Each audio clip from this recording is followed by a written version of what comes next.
Bhoot FM. The night comes alive with Graminphone.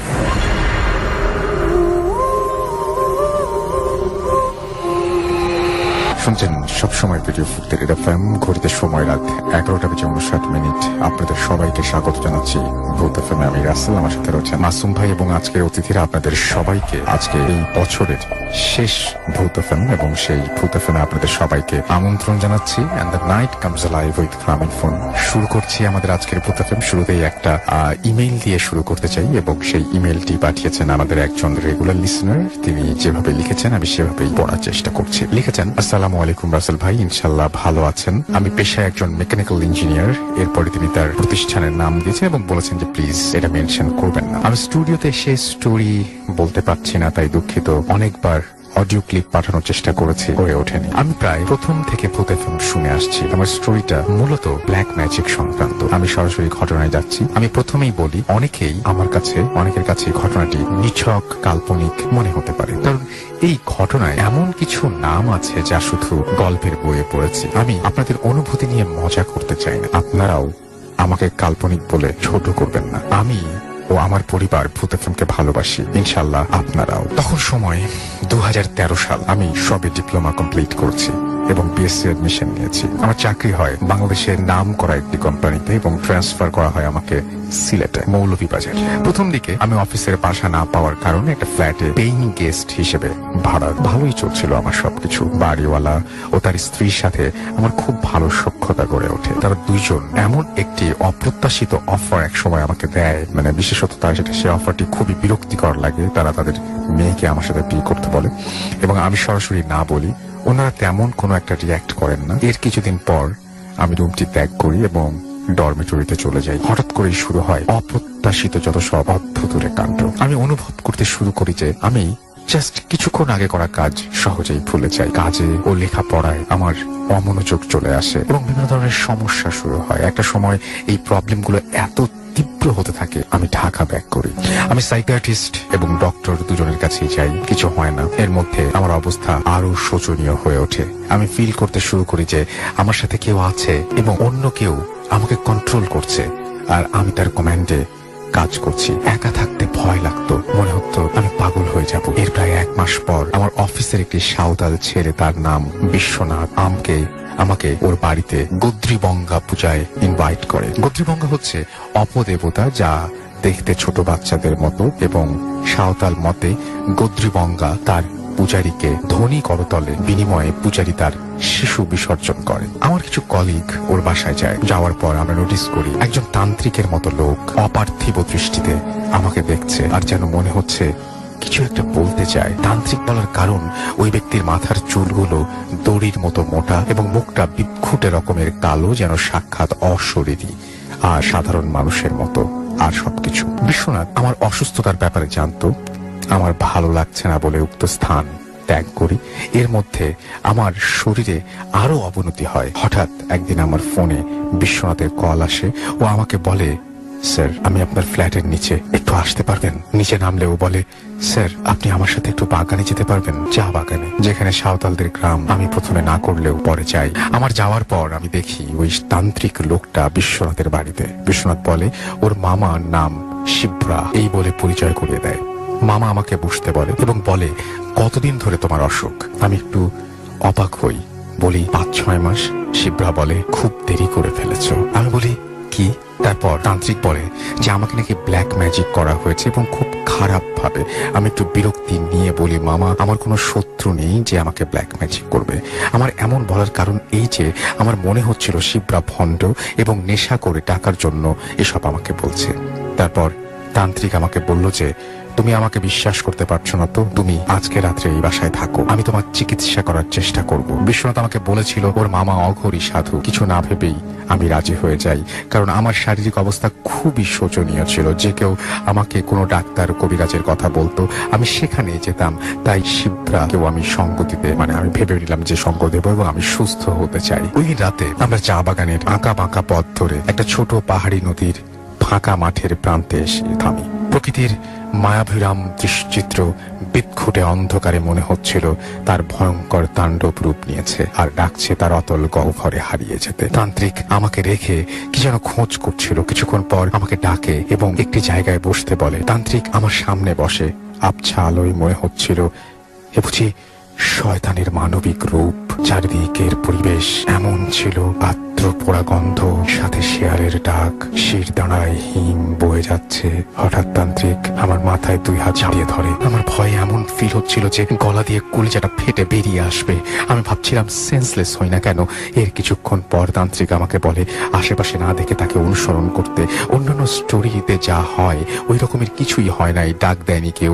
But একটা প্রাণী যা গরিলাও বলা চলে না, আবার অতিকায় কোনো জানোয়ার না, অদ্ভুত প্রাণীটা একবার সামনে আসে আর পিছন দিকের থেকে ধরে এমন ভাবে মনে হয়, এবং বাড়িটা ঢুকবো এমন সময় যা দেখি একটা মানুষ, বাঁশের মতো চিকন দেহ যা পুড়ে ঝলসে গিয়েছে, হাত বাড়িয়ে যেন আমাকেই ধরতে চাইছে, কিন্তু কোনো এক অদৃশ্য বাধা যেন সে অতিক্রম করতে পারছে না।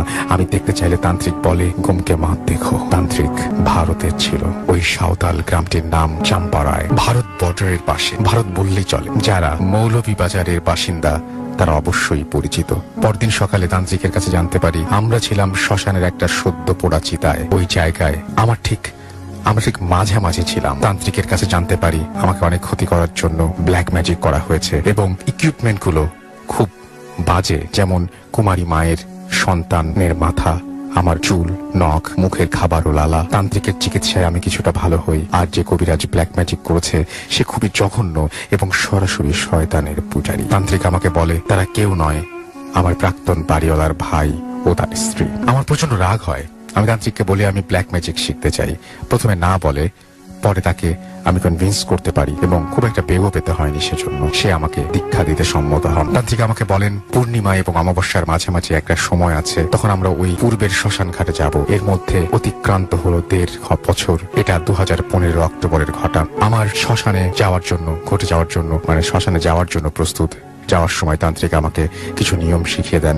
কিছু অস্বাভাবিক দেখলে তার চোখ বরাবর দৃষ্টিতে রাখতে, তাতে ওইটার শক্তি হ্রাস পায়। আমাদের সাথে ওই দিন বিশ্বনাথ ছিল। যাওয়ার সময় আমরা কিছু প্রয়োজনীয় বস্তু নিয়ে যাই। ধূপ, মাথার খুলি, সিঁদুর, ছুরি, লাশের মাথা কাটার জন্য ও কোদাল নিয়ে শ্মশানে পৌঁছাই। তারপর রাত আনুমানিক 2:30 কি 3টা। তান্ত্রিক আমাকে একটা কবর খুঁড়তে বলে। আমি খুঁড়ি। কবরের ভেতরে থাকা লাশ দেখে আমারও বিশ্বনাথের পিলে চমকে যাওয়ার মতো অবস্থা। বিশ্বনাথ দূরে আছে পড়ে। তান্ত্রিক আমার পিঠ চাপড়ে বলে ও কিছু না, কবরে যে আছে সে আমার সাধন অংশভোগী। সেও তান্ত্রিক ছিল। কি ভয়ঙ্কর সে দৃশ্য আর বিক্ষুটে গন্ধ। তান্ত্রিক বলে আমি যেন লাশটাকে বসাই এবং তার পাশে বসি। বসার পর পূর্বের শেখানো ভাবে আমি ধূপ জ্বালি ও লাশটাকে সিঁদুর পরাই এবং কিছু মন্ত্র তান্ত্রিক আমাকে শিখিয়ে দিয়েছিল সেটা পাঠ করি। পরক্ষণেই চোখ খুলে দেখি তান্ত্রিক, বিশ্বনাথ, কেউ নেই, আমি এবং লাশ একা। হঠাৎ দেখি লাশটা আমার দিকে তাকিয়ে আছে। আমার পিলে চমকে যায়। আমি টলারেট করতে পারছিলাম না। জানি না মনের অজান্তে আমি আয়াতুল কুরসি পড়তে শুরু করি। তখনই চূড়ান্ত ভয়। লাশটা আমার বুকে পা দিয়ে চেপে ধরে। আমি বুঝতে পারছিলাম আজ আমার শেষ রাত। এইগুলো আমার অপকর্মের ফল। আমি আরো জোরে আয়াতুল কুরসি পড়তে শুরু করি। চা বাড়তে থাকে। কতক্ষণ এরকম ছিল আমি জানি না, সঠিকভাবে বলতেও পারবো না। আমি একসময় চাপ অনুভব করায় লাশের পা ধরে টান দিতেই পা খুলে যায়। কি বিভীষিকাময় সেই দৃশ্য। প্রাণপণে দৌড়তেই আমি শ্মশানের পাশেই দেখি বিশ্বনাথ পড়ে আছে। ওকে টানতে শুরু করি, কিন্তু কাজ বিশেষ হয়নি। পিছনে দেখি তান্ত্রিক। সে আমাকে একটা চড় মারে, বলে কি ভুল করলি? তোকে আমি বারবার করে বললাম বিদ্যের সব দিতে চেয়েছিলাম, তুই নষ্ট করলি। জানিস না কে ছিল ওইটা? আর কোনোদিন আমার সামনেও আসবি না। তোর কত ক্ষতি হয় দেখিস।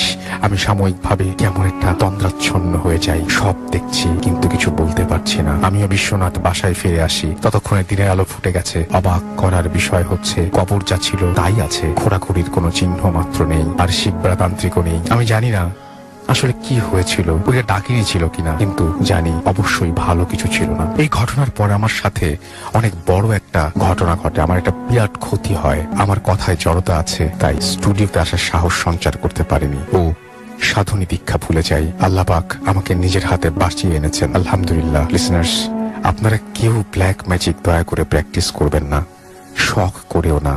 এর ফলাফল কখনো ভালো হয় না, কাউকে করতেও দেবেন না। আমার কাছে আরো কিছু ঘটনা আছে। ঘটনা বলছি এই কারণে, স্টোরি মনের কল্পনা মাত্র, আর ঘটনা আমার মতে জীবনের কিছু ভয়ঙ্কর স্মৃতি। যাক, অনেক কষ্ট করে ঘটনাটা পড়ার জন্য ধন্যবাদ। তারপরে তিনি তার নাম উল্লেখ করেছেন, রকিবুল মাহমেদ, এবং তিনি আমাদের একটা খুব স্পেশাল গেস্ট আমাদের সঙ্গে আছেন, এবং তিনি আর কেউ নন, তিনি হচ্ছেন বাবু ভাই। এবং আহমেদ বাবু ভাই আজকে অনেক কষ্ট করে স্টুডিওতে এসেছেন, তিনি তার ঘটনা শেয়ার করবেন। বাবু ভাই, থ্যাংক ইউ আসার জন্য, আপনাকে অনেক অনেক ধন্যবাদ। সো আমরা ঘটনায় চলে যাই। হ্যাঁ, অবশ্যই ঘটনা চলে যাবো। আর সবাইকে আপকামিং নতুন বছরের শুভেচ্ছা। আর আমার মনে হয় সবাই খুব মজা করে কাহিনী শুনতে পারবেন, কাজ সবাই গৃহবন্দী টাইপের একটা অবস্থা, বাসায় আছেন সবাই, ছুটির দিন, রাত হয়ে গেছে আর সবাই ছুটিতে আছেন, এটাই হচ্ছে কাহিনী। যাই হোক, রাসেল ভাই, কাহিনী শুরু করার আগে একটা কথা বলবো এট ফার্স্ট, যে একটু আগে আপনার কাহিনী শুনছিলাম, সেখানে ব্ল্যাক ম্যাজিকের একটা ব্যাপার আছে। আমি সবাইকে একটু রিকোয়েস্ট করতে চাই যে এই ম্যাল প্র্যাকটিস, ন্যাস্টি প্র্যাকটিসটা যাতে কেউ না করে। সত্যি আমি ম্যাল প্র্যাকটিস বলবো, এখানে কোনো স্বাধীনতার উপায় নাই, কাজ এটা হচ্ছে সম্পূর্ণ রকমের সৃষ্টিকর্তার বিরোধিতা করা। যে কোনো দিক থেকে সে আসুক, যে যেভাবে সৃষ্টিকর্তাকে বিশ্বাস করে তার বিরোধিতা করাটাই হচ্ছে ব্ল্যাক ম্যাজিক। আর সে তার পরকাল যেটা আছে সেটা সে সম্পূর্ণভাবে হারিয়ে ফেলবে এটাতে। পৃথিবীর জীবন খুবই স্বল্প সময়, যে কোনো সময় মানুষ চলে যেতে পারে, এর ফলাফল কোনো সময় ভালো হয় না, মানে বাজে হয়। কারণ কে কখন মারা যাবে তার ঠিক নেই আসলে। সেটাই, এটা পানি খেতে যেও পানি গলা আটকে মানুষ মারা যেতে সেটাই। এবং পরবর্তীতে যতটুকু ইটারনাল লাইফ আছে, অবশ্যই ইটারনাল লাইফ আছে, এটা আপনি একটু চিন্তা করলেই বেরিয়ে আসবে, বাট এবং ওটা আপনার নষ্ট হয়ে যাবে। So don't try this. আর আরেকজনের ক্ষতি করার কি দরকার? সেটাই তো, সেটাই সেটাই। আচ্ছা, এখন ঘটনায় চলে যায় রাসেল ভাই। আমি যার কাহিনী বলবো তার নামটা বলা যাবে না, সে একজন মডেল, ছেলে মডেল, এবং দেশের বাইরেও র্যাম্প ট্যাম্পে কাজ করেছেন আর কি। উনি নাম বলতে নিষেধ করে দিয়েছে। তো যাই হোক, XYZ ধরে নিলাম নাম একটা। তো উনি সে সময় বেশ মডেলিং করছেন এবং একটু উঠতি দিকেই আছেন, উঠতি মডেলিং করছেন। ভারতে ওনার কিছু সুযোগ হয়েছে কাজ করার। তো ওনাদের একটা ট্যুর ছিল, এটার মধ্যে উনি রাজস্থানে ওনার কাজ করা পরে আর কি, এটা একটা ইয়ে থাকে, অথবা টাচ আপ পয়েন্ট থাকে রাজস্থান, ওখান থেকে কোথাও যাবেন এরকম কিছু। তো যাই হোক, তো ওখানে যাওয়ার পরে উনি ওই জায়গাটা সম্বন্ধে অনেক স্টাডি করতেন, ওনার খুব ভালো লাগতো রাজস্থান সম্বন্ধে, ওখানে কি মরুভূমি এবং এরকম এলাকা আছে। So he was quite interested about that place. তো উনি যেটা করেন, একদিন উনি এক ছেলেকে নিয়ে বাইরে যান, ওনার সাথে লোকাল একটা ছেলের সাথে বাইরে যান। আচ্ছা। এবং ওখানে যে খুব ঘোরাঘুরি করেন, একটা বাজারের মতো জায়গা থাকে একটা জায়গায়, ঘোরাঘুরি করে বিকালে চাটা খেয়ে সন্ধ্যার দিকে ওনারা ব্যাক করছেন। এবং ওই বাসে ওনারা ওঠেন, একটা যে বাসে করে ব্যাক করে যে সিটিটা, যেই শহরটা যেখানে ওনারা উঠবেন ওখানে আসছে, মানে যে জায়গাটা গিয়েছিল একটু রিমোট এলাকা। আচ্ছা। ওখান থেকে আসার পথে তো যাওয়া আসার পথটা নাকি অনেক লম্বা, মানে বেশ অনেক দূর, মানে আমরা যেমন ছোটখাটো একটা ট্রাভেল স্পট পাই এরকম না। তো উনি বলছে যে বেশ জায়গাগুলো বেশ লম্বা একটা দূরত্ব ক্রস করতে হয়, একসময় একটু মনোটনসই লাগে। আচ্ছা, এরকম আর কি। তো বাস যাচ্ছে, এর মধ্যে ধরেন সন্ধ্যা হয়ে আসছে। তো একটা জায়গায় যে বাসের কোন একটা সমস্যা হয়েছে, সামথিং, ইদার রেডিয়েটর লিক করছে বা সামথিং লাইক দ্যাট। তো বেশ কিছু মানুষ নামছে, উনিও নামছে। তো নেমে উনি দূরে দেখছে যে যেখানে দাঁড়ায় আছে তার থেকে বেশ কিছু দূরে কিছু উঁচু উঁচু মানে ভাঙা দালানের মতো আর কি, ইটস লাইক আপনার যে পুরনো বাড়িঘর ছাট্টা ছড়া যেরকম থাকে সেরকম আছে। তো ওটার উপর দিয়ে সূর্যটা ডুবতেছে, বেশ আলোটা সুন্দর লাগতেছে। তো উনি মনে করলো যে আমি কিছু ছবি তুলি, সাথে ক্যামেরা ছিল। সো ওই সময় মানে স্মার্টফোন এরকম আসেনি আর কি, ওনার যে সময়টা সে সময় হচ্ছে ধরেন ওই যে জাভা বেস ফোনগুলো ছিল আর কি। তো ক্যামেরা ছিল, চিন্তা করলো একটা ছবি তুলি। আচ্ছা। উনি হেঁটে হেঁটে যাচ্ছে, মানে বেশ দেখা, উনি বাসটাও দেখতে পাচ্ছে দাঁড়ায় আছে, উনি যাচ্ছে। তো উনি যেতে যেতে বেশ খানিকটা যখন আসছে, হঠাৎ করে উনি দূরে হালকা গুঞ্জন শুনে দেখে বাসটা স্টার্ট ছেড়ে দিল। তো ওখান থেকে উনি চিৎকার করতেছে, হাত নাড়তেছে, কেউ বাস থামার লক্ষণও নাই, বাস ছেড়ে চলে যাচ্ছে দূর, উনি দেখতেছে। এবং উনি বেশ দৌড়ালো অনেকক্ষণ বাসের কাছে, বাস ততক্ষণ একদম যেতে যেতে বিন্দুর মতো হয়ে গেল। তো উনি পুরো একটা মানে অবাক হয়ে পুরো হতাশ একটা অবস্থা, it's not even his country. যদি এটা বাংলাদেশ হতো বা একটা কিছু একটা করা যাবে, এমন একটা জায়গায় যার একটা দেশ, কোনো পরিচিত কেউ নাই।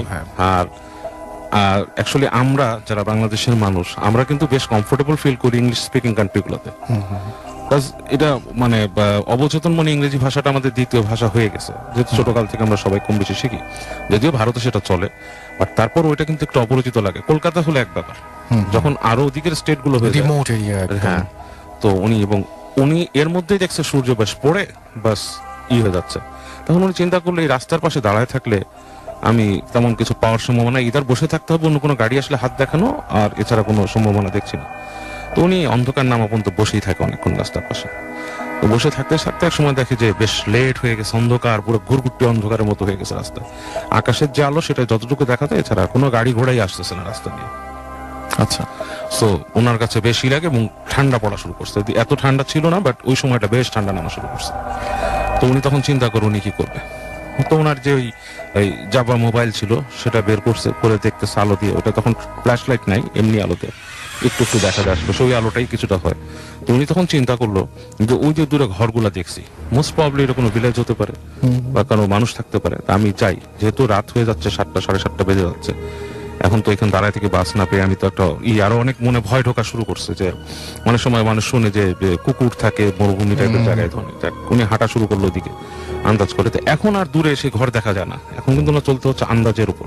আচ্ছা, এবং হাঁটতে হাঁটতে উনি এক পর্যায়ে ওনার কাছে মনে হলো যে দূরে অবয়বটা দেখা যাচ্ছে, মানে হালকা একটা চাঁদ উঠছে এবং আলো পড়ছে। তখন উনি অবয়বটা দেখতে পেলো যে সেই বাড়ি ঘরের একটা অবয়ব। কাছে হেঁটে হেঁটে হেঁটে যে ওই যখন নাকি ওই জায়গাটা প্রবেশ করলো, রাসেল ভাই ঢুকলো, ঢুকে দেখতেছে ওখানে আসলে রুইন্স, মানে মোস্ট প্রবলি অনস আপন টাইম এখানে বাড়িঘর ছিল। ইটস নট লাইক রাজপ্রাসাদ, কোনো রাজপ্রাসাদ না, বাট পাকা ঘর ছিল, অনেকগুলো পাকা ঘর টাইপের। তো উনি ওইটা যেখানে পৌঁছায় ওখান থেকে পাশ কেটে কেটে কেটে কেটে সামনে আসে, হেঁটে এসে দেখে বিশাল একটা উঠানের মতো আছে, এবং যে ঘরগুলো আছে সেগুলো ছাদ নেই, ছাদ ছাড়া, মানে ছাদ ছিল এক সময়, মোস্ট প্রবলি চলে গেছে, ছাদ নেই, খোলা খোলা রুমের মতো, এবং মানে অন্ধকারে কিছু ভীতি ধরানো অবস্থা একটা। বাট সামহাউ উনি ফিল করলো যে আমি এখন যতটুকু হেঁটে আসছি, আবার অতটুকু হেঁটে যে কোথায় পড়বো তার ঠিক নাই। মনের একটা অবচেতন মন মনে করতে থাকে এখানেই তুমি বসে থাকো, বা এখানেই তুমি কিছুক্ষণ, এখানে কিছুটা নিরাপদ জায়গা, এরকম একটা ফিলিংস ওনার মধ্যে আসে। তো সে হেঁটে হেঁটে উনি ওই কম্পাউন্ডের ভেতরে ঢুকে। তো ভয় অবশ্যই কাজ করে যে সাপ টাপ কিছু আছে কিনা, এরকম কিছু। ওনার কাছে যে মোবাইল ফোন আছে ওটার কোনো নেটওয়ার্ক নেই, কিছু নেই, মানে ইটস লাইক দ্যাট। আর ওই মোবাইল আসলে কাজ করার কথা না, কাজ উনি ইউজ করতো বাংলাদেশের সিম, তখন ওইখানে ওনার কমিউনিকেশন হওয়ার মতো ব্যাপারই নেই। তো হেঁটে উনি চলে যায় যে মাঝখানে যে বসে, এবং খুব টেন্সড হয়ে যায় কি করবে। ওনার একটা মনের মধ্যে সান্ত্বনা, ওনার কাছে সিগারেট আছে এবং জিপো লাইটার আছে, এটা তার মনে একটা সান্ত্বনা যে I can do something with this, এটা দিয়ে কিছু করা যাবে। যদিও সিগারেট সম্বন্ধে আমি বলি, আপনি জানি না মিডিয়া থেকে বলা হয় এটা সিগারেট খাওয়া ঠিক না, সেটাই। এনিওয়েজ, সো উনি ওখানে আপনার চুপচাপ একটা কর্নারে যে বসে, একটা দেয়াল উপর বসে চিন্তা করতে থাকে কি করা যায়। তবে একটু টাফ মানুষ, যেহেতু মডেলিং করেন, দেশ বিদেশে যান, এত ভঙ্গুর টাইপেরও না।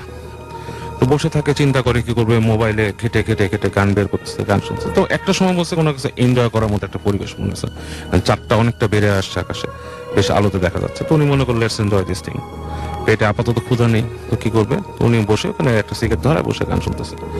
গানটা শুনতে শুনতে কিন্তু দেখছে যে সময় পার হয় না, সময়টা এক সময় মানে মনে হচ্ছে বার্ডেন হয়ে গেছে ওনার কাছে। তো সিগারেটও হিসাব করে খাচ্ছে, একটা খাওয়ার পর নিভাই দিয়ে উনি এক কোণার মধ্যে বসে চিন্তা করলো লেটস সিট, দেখি সকাল হোক, ভোর হলে আমি হেঁটে বের হয়ে কিছু একটা করবো সামহাউ। তো এরকম করতে করতে রাসেল ভাই একসময় তন্দ্রা এসে গেছে আর কি, মানে ঘুমায় গেছে। তো ঘুমটা যখন হঠাৎ করে কিছু শব্দ শুনে মনে হলো হঠাৎ করে ঘুম ভাঙছে। আচ্ছা, চারপাশে উনি চোখ মেলে আপছা আপছা, মানে চোখটা মেলতেও সময় লাগছে। মনে হচ্ছে কি আশেপাশে মানুষের গলা, লাইক কতগুলা মেয়ে যদি কিচিরমিচির করতে কথা বলে নিজেদের মধ্যে, সেই ধরনের একটা মানে সাউন্ড আশেপাশে উনি শুনতে পাচ্ছেন। তো উনি উঠে চিন্তা করলো যে আসলে কি মানুষ আছে আশেপাশে, কোনো এমনও তো হতে পারে আশেপাশে গ্রামের মানুষ আসছে বা কেউ ওখানে দেখছে আমাকে হাঁটতে। তো উনি আস্তে করে উঠে সামনে যায়, সামনে যায় কেউ নাই জায়গাটা, কিন্তু ওনার কাছে মনে হচ্ছে দেয়ালের পাশেই উনি শব্দ শুনতেছে, মানুষের যে কথা বলতেছে, মেলি মেলি হাসি, হালকা কথা শুনে না। তো উনি হেঁটে হেঁটে ওদিকে যায়, ঘুরে যায়, পিছনেও দেখে কেউ নাই। তো উনি যখন নাকি বাড়ির কম্পাউন্ডে ঘুরে চলে আসছে, একটা সময় দেখে উনি দূরে কতগুলো নারী মূর্তি, 3-4টা মেয়ে আর কি, বোঝা যাচ্ছে something like some sort of ওই যে ভারতের যে ট্রেডিশনাল টাইপের ড্রেস, ওরকম কিছু পরা, এবং তারা লাইক খেলতেছে, এবং চাঁদের আলো পড়াতে ওখানে, লাইক পুরোপুরি পূর্ণিমা পড়ে নেই, বাট চাঁদের একটা আলো পড়ছে ওখানে, এবং ওই জায়গায় খেলতেছে, মানে হাসি তামাশা এরকম কিছু করতেছে।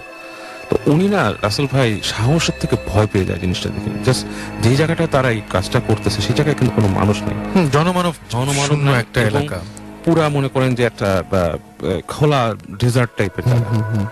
তো উনি কিছুটা হেঁটে হেঁটে এগিয়ে যায়, আস্তে আস্তে ভয় পায়, আবার হেঁটে হেঁটে এগিয়ে যায়। তো যখন উনি কাছাকাছি চলে গেছে, উনি সাহস করে তাদেরকে ডাক দেয়, মানে ইউনিভার্সাল টাঙে, লাইক হেই, এভাবে করে একটা ডাক দেয়। ওনার শব্দটা মনে হয় কেউ শোনে না, উনি আরো জোরে ডাকে। তৃতীয়বার যখন দেখে যে ওই মেয়েগুলো ওনার দিকে ফিরে তাকাইছে, এবং ফিরে তাকানো তোমার মাথা ঘুরে যে তাকাইছে উনি বুঝতেছে, চেহারা কিন্তু দেখা যাচ্ছে না অন্ধকারে চাঁদের আলোতে। উনি ধপ করে বুঝে যে মেয়েগুলোর চোখগুলো চলে উঠছে সব। ইটস লাইক আমরা যেটা অন্ধকারে কোনো সাপদ দেখি, লাইক ক্যাট ডগ যেরকম, এরকম চলতেছে। এবং ঠিক ওই সময় 4টা মেঘে ঢাকা পড়ে যায়। উনি যেটা দেখতে পায়, দূর থেকে উনি শুধু কিছু চোখ দেখতে পাচ্ছে। তো উনি ঝেড়ে দৌড় মারে এখান থেকে, প্রচন্ড ভাবে ঝেড়ে দৌড় দেয়, দৌড় দিয়ে ফিরে আসে ওই ঘরের মধ্যে। এবং এসে যেখানে উনি যা ছিল ঠিক ওই জায়গাটাই খুঁজে উনি পড়ে যায়, পড়ে দেওয়ালের সাথে একদম সিটকে দাঁড়িয়ে থাকে। এবং উনি শুনতে থাকে এরকম হাসি ওনার আশেপাশে বারবার পাস করে যাচ্ছে, করে যাচ্ছে। এবং একসময় এটা ওনার নার্ভের উপর প্রচন্ড রকমের চাপ ফেলে, মানে এমন চাপ ফেলে যে উনি বেয়ার করতে পারতেছেন না। সো উনি খুব একটা বিলিভার টাইপের মানুষ ছিলেন না। উনি তখন দোয়া পড়া শুরু করেন। যখন দোয়া পড়া শুরু, অবচেতন মন থেকে ওনার দোয়া চলে আসে, এবং উনি মন থেকেই খুব মনের ভেতর থেকে ফিল করে যে আমাকে আল্লাহ এখান থেকে বাঁচাও, আমাকে যে কোনো সিচুয়েশনে ফেলছে আমাকে একটু রক্ষা করো। তুমি যখন দোয়া পড়ে এইটা যখন ভাবা শুরু করে, উনি দেখে আস্তে আস্তে সব এই শব্দ টব্দ সব চলে গেছে। এবং উনি দোয়া পড়তে পড়তে ওখানে বসে থাকে, এবং কোন সময় উনি ঘুমায় যায়, এটা ওনার নাই, ঘুমায় যায়। উনি সকালবেলা ওনার ঘুম ভাঙে এবং দেখে একটা লোক ওখানে এসে ওনাকে ডাকতেছে ওদের ভাষায়। তো উনি তাকে বলে যে কি বলে, মানে এসে বলে ওদের ভাষায় কি বলে। তো উনি হিন্দিতে বলে যে আমি এখানে হারাই গেছিলাম, কালকে আসছি, বলে কি তোমাকে দেখছে আমাদের লোকজন ওখান থেকে দূর থেকে, কিন্তু এখানে কেউ আসে না, তুমি এখানে কেন আসছো? এই জায়গাটা হচ্ছে এক সময়কার খুব কার্স একটা গ্রাম, এই জায়গা মানুষ ভয় পায়, এখানে তো আমরা আসতাম না, কিন্তু তোমাকে হাঁটতে দেখে আমরা বুঝছি কোন আজনাবি এখানে আসছে, এখানে বসছে, এবং তুমি এখানে রাতটা কেমনে কাটাইছো এটা খুবই আশ্চর্য ব্যাপার। এখানে মানে সরকারি ভাবে নিষেধ করা কাউকে সেখানে থাকা। তো বলছে তুমি যে বাস থেকে হারাই গেছো, এটাও তুমি একটা প্রহেলিকায় হারাইছো। এবং ওরা বলে যে আমাদের এখানে মরুভূমিতে যে ডাকিনী যে একটা কথা আছে, আমাদের এখানে বলে যে ডাকিনী ডেকে নিয়ে যায়, এই হচ্ছে মানে আমাদের এখানে এটা হচ্ছে প্রচলিত একটা জিনিস। এবং তুমি যদি খুঁজে দেখো, তুমি দেখবা আমাদের এখানে রাজস্থানের যদি তুমি হিস্ট্রি ঘাটো, এটা একটা কার্স প্লেস। আচ্ছা, যাই হোক, ওই লোক ওনাকে পরে রাস্তা দেখায় নিয়ে যায়। উনি যে ওই পরবর্তীতে ওনাকে একটা ব্যবস্থা করে একটা গ্রামের বাজারে, সেখান থেকে উনি কোনো ভাবে মুভ করে চলে যায়। এবং এরপর থেকে উনি বেশ বিশ্বাসী হয়ে যান, এবং আস্তে আস্তে এখন উনি মডেলিং থেকে সরে গেছেন, মোটামুটি অন্য একটা লাইফ লিড করেন আর কি। খুব ইন্টারেস্টিং, খুব ইন্টারেস্টিং। উনি বেশ পরিচিত একজন ফিগার, বললে অনেকে চিনবে। সেটাই না, খুবই ইন্টারেস্টিং একটা ঘটনা বাবু ভাই। এবং আল্লাহ যে তাকে ভালো রেখেছেন, এটা অনেক বড় একটা ব্যাপার। এবং আমি দেখতে পাচ্ছি যে অনেকে আমাদের লিখছেন, প্রিন্স ফারহান আমাদের লিখছেন, যে রাজশাহী থেকে শুনছেন। জিসান আমাদের সাথে আছেন দেখতে পাচ্ছি। এছাড়াও শ্রাবণ আহমেদ মিলন আছেন আমাদের সঙ্গে। এছাড়াও কাল্পনিক ক্যানভাস লাভ এফএম এমডি আকাশ আমাদের সঙ্গে আছেন, এবং তিনি বলছেন যে এত রাত জেগে তিনি লেখেন মেসেজ, কিন্তু পড়া হয় না। এ তো পড়ছি ভাইয়া। এমডি নুরুন নবী মোল্লা আমাদের সঙ্গে আছেন, এবং আমাদের সঙ্গে আছেন দেখতে পাচ্ছি লাস্ট উইকে তিনি মিস করেছেন সামাও, সেটা জানিয়েছেন। কাজী রাজন আমাদের সঙ্গে আছেন রাকিব হাসান, এবং বাবু ভাই মানেই নতুন ভয়, সেটা জানিয়েছেন। জাসিয়া লিখেছে আমাদের সাথে আছেন, জাসিয়া আরবানা, তিনি লিখেছেন আই লাভ ভূত এফএম। আমাদের সঙ্গে আছেন দেখতে পাচ্ছি রূপকথা, আসসালামু আলাইকুম রাসূল, ওয়ালাইকুম সালাম। এবং তিনি বলছেন যে নীলফামারী থেকে তিনি আমাদের সাথে আছেন, এবং আজকে ভূত এফএম তিনি শুনতে পাচ্ছেন না, এটা তিনি তার জন্য তার মনটা খুব খারাপ। শেখ আমাদের সঙ্গে আছেন, শেখ ইয়াসির ইউসুফ, এবং ক্লাস 9-এর স্টুডেন্ট তিনি। এবং আমাদের সঙ্গে আছেন দেখতে পাচ্ছি রিদওয়ান তন্ময় আছেন আমাদের সঙ্গে, সাইদ সুলতান আবরার, এছাড়াও আমাদের সঙ্গে আছেন দেখতে পাচ্ছি জেসিয়া, আমাদের সঙ্গে আছেন ইমন, আমাদের সঙ্গে আছেন রূপম সরকার আছেন আমাদের সঙ্গে। এছাড়াও দেখতে পাচ্ছি এম তানভীর আমাদের সঙ্গে আছেন, হামদাম চৌধুরী, এছাড়াও সিলেট থেকে শুনছেন তিনি, আমাদের সঙ্গে আছেন দেখতে পাচ্ছি আরো অনেকেই। তো যারা আছেন তাদেরকে বলি যে দুটো পেজ রয়েছে আমাদের, www.facebook.com/radio.foodpay and www.facebook.com/foodfm.russell। এই দুটো পেজে এসে লিখুন, আমাদেরকে জানান আপনার কথা। আমরা চলে যাবো একটা ছোট্ট বিরতিতে, বিরতির পরে আবারও ফিরে আসবো নতুন অতিথিকে নিয়ে। সেই পর্যন্ত আমাদের সঙ্গেই থাকুন। স্টে টিউনড টু রেডিও ফুডতে FM and do Foodte. Booth FM. The night comes alive with Graminphone.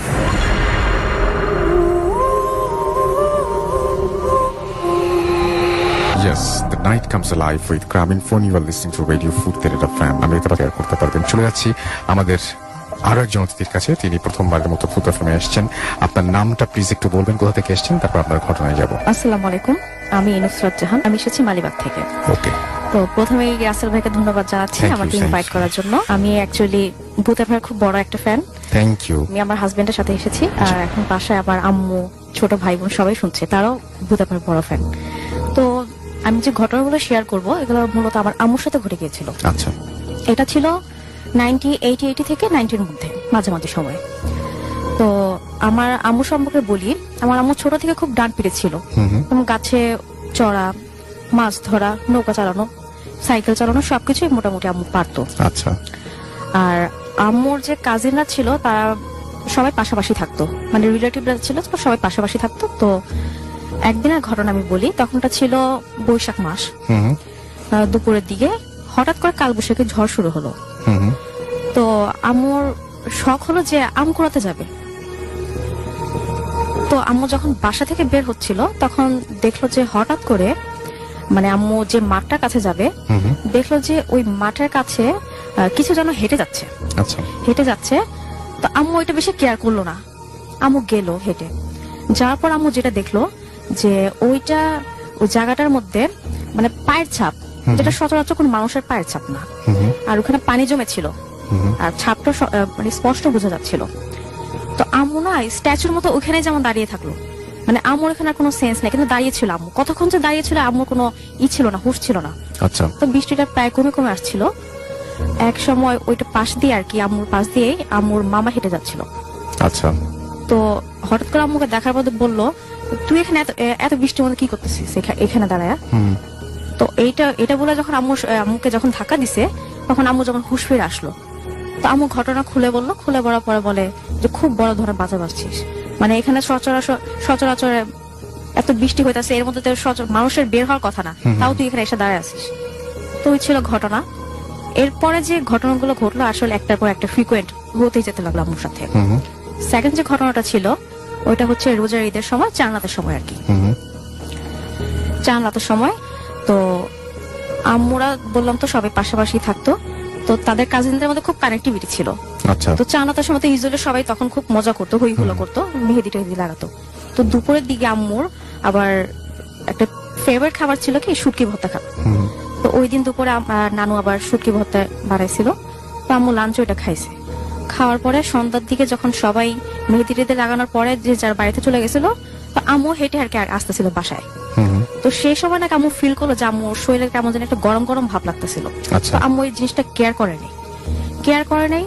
তো আম্মু বাসায় আসছে, আসার পর যতই রাত ঘনতা লাগলো, মানে আম্মুর মধ্যে কেমন যে একটা চেঞ্জ হতে লাগলো, মানে আম্মুর শরীর গরম হচ্ছিল, চোখটাও লাল হচ্ছিল। এত ফার্স্টের দিকে এগুলো কেউ খেয়াল করেনি। যখন ডিনারে সবাই আসলো টেবিলে, তো সবাই প্লেটে যখন নানু ভাত বাড়ছিল, তো এক সময় আম্মুর প্লেটে যখন ভাতটা বাড়া হলো, আম্মুর মধ্যে দেখলো যে আমার নানু যে চোখটা লাল হয়ে গেল। আর আম্মুকে যখন ভাতের প্লেটটা দেওয়া হলো, আম্মু মনে হয় যেমন ভাতের প্লেটটা ছুঁড়ে ফেলে দিল। আচ্ছা, নারী তখন জিজ্ঞেস করলো, কি রে ভাতের প্লেটটা ফেলে দিল? তখন বলে কি, এতটুকু ভাতে কি আমার হবে নাকি? তো নানি তখনও কিছু মনে করেনি। তো বলে কি, তুই তো সবসময় এই পরিমাণ ভাতই খাস, তো আজকে কি হলো হঠাৎ করে? তো আম্মু কোনো কিছু বলে নাই। যেমন আম্মু যখন কথা বলছিল, তখন আম্মুর মধ্যে একটা চেঞ্জ দেখা যাচ্ছে, মানে নাকে কথাগুলো বাজছিল, আর চোখটা ক্রমশ লাল হচ্ছিল। তো নানু বলে কি, যে তোর যদি ভাত খেতে পারছে তো খা, সমস্যা নাই। তো একে একে দেখা গেল যে প্রায় সবগুলো প্লেটই আম্মু অবিশ্বাস্যভাবে পেট শেষ করে ফেললেন। কিন্তু আম্মুর নাকি পেটই ভরছিল না। আচ্ছা, পেট ভরছিল না। তো এইগুলো তো সবাই বাসা তখন খেয়াল করলো। আমার নানুর বাড়িতে ফ্যামিলির মেম্বার ছিল 8 জন। তো প্রায় সবারই মোটামুটি খাওয়া শেষ। তো সবাই আর বুঝতে বাকি রইল না যে কি হয়েছে আসলে অ্যাকচুয়ালি আম্মুর সাথে। তো নানু আর কি খুব ক্লেভার ছিল বলতে গেলে, খুব সাহসী ছিল। তো নানু বললো কি, যে ভাত খাওয়া শেষ, এখন তাহলে যা বেড টেড গুছায় নে। তো এটা বললে নানু করছে কি, আম্মুর হাতে শলা ঝাড়ু দিয়ে দিছে, যেটা আমার বেড ক্লিন করে অ্যাকচুয়ালি। এটা দেওয়ার পরে আম্মুর আসলে আর কি শুরু হলো আর কি, মানে হাতের কাছে যা পাচ্ছিল সবই ছুঁড়ে ফেলছিল। মানে চিল্লাচিল্লিতে মানে আশেপাশে মানুষ যারা ছিল সবাই এসে পড়ছে, মানে এত রাতে কি হলো এগুলো। তো আমার বড় মামা ছিল, তো বড় মামা হুজুর নিয়ে আসলো মসজিদ থেকে ডেকে। তো হুজুর এসে দেখিয়ে বলছে যে আম্মুকে কিছু একটা করছে আর কি। তো সেই সময় আম্মুকে একটা তাবিজ দেওয়া হলো। দেওয়ার পর আম্মু তাবিজ টাবিজ পরার পরে মোটামুটি অনেকদিন ভালো ছিল। এর মধ্যে আম্মুর সাথে কোনো প্রবলেম হয়নি। প্রবলেম হয়েছে গিয়ে কোরবানি ঈদের 3-4 দিন পর। তখনও কিন্তু আম্মুর শরীরে 3-4 দিনের মধ্যে কোরবানি ঈদের এই হিসেবে আর কি আম্মুর শরীর থেকে তাবিজটা খুলে ফেলছিল। তো 3-4 দিন পর বাড়ির উঠোনে বসে সবাই আর কি গল্পগুজব করছিল। তো ইউজুয়ালি মহিলাদের যে একটি যে মানে কথা বলার মাঝখানে হঠাৎ করে যদি কোনো কিছু মনে পড়ে যায় তাহলে ওই ক্ষেত্রে সবাই কিন্তু উঠে যায় যে যা ই করি। তো আমার নানি আম্মুকে বললো যে আমি চুলাতে মাংস বসাই দিয়ে আসছি, একটু যা চেক করে আয়। তো আম্মু তখন রান্নাঘরে গেল, যাওয়ার পরে আম্মু গুনগুন করে গান গাচ্ছিল আর মাংস দেখছিল, আবার মাঝে মাঝে খাচ্ছিল মহিলাদের যেটা স্বভাব। তো আম্মু হঠাৎ করে খেয়াল করলো যে রান্নাঘরের পাশ থেকে খচখচ শব্দ আসতেছে। তো আম্মু প্রথমে কিছু মনে করলো না এটা। তো এরপরে যখন দেখলো যে ক্রমশ আওয়াজটা কেমন জানি বাড়তেছে, আর আওয়াজ বাড়ার সাথে সাথে আম্মু এটা খেয়াল করলো কেমন যে একটা উদ্ভট একটা গন্ধ স্মেল আসছিল। তো আম্মু যখন দরজার পাশ দিয়ে গেল দেখার জন্য আসলে কি হয়েছে জায়গাটাতে, তখন আম্মু যেটা দেখলো আসলে আম্মু অবাক হয়ে গেছে জিনিসটা দেখে। আম্মু দেখলো একটা বেডের মতো বামুন টাইপের, সারা শরীর কালো, আর সারা শরীরে চোখ যেমন জলজল করতেছে, সারা শরীরে যেমন চোখ বসানো। আম্মুকে দেখে হাসি দিছে।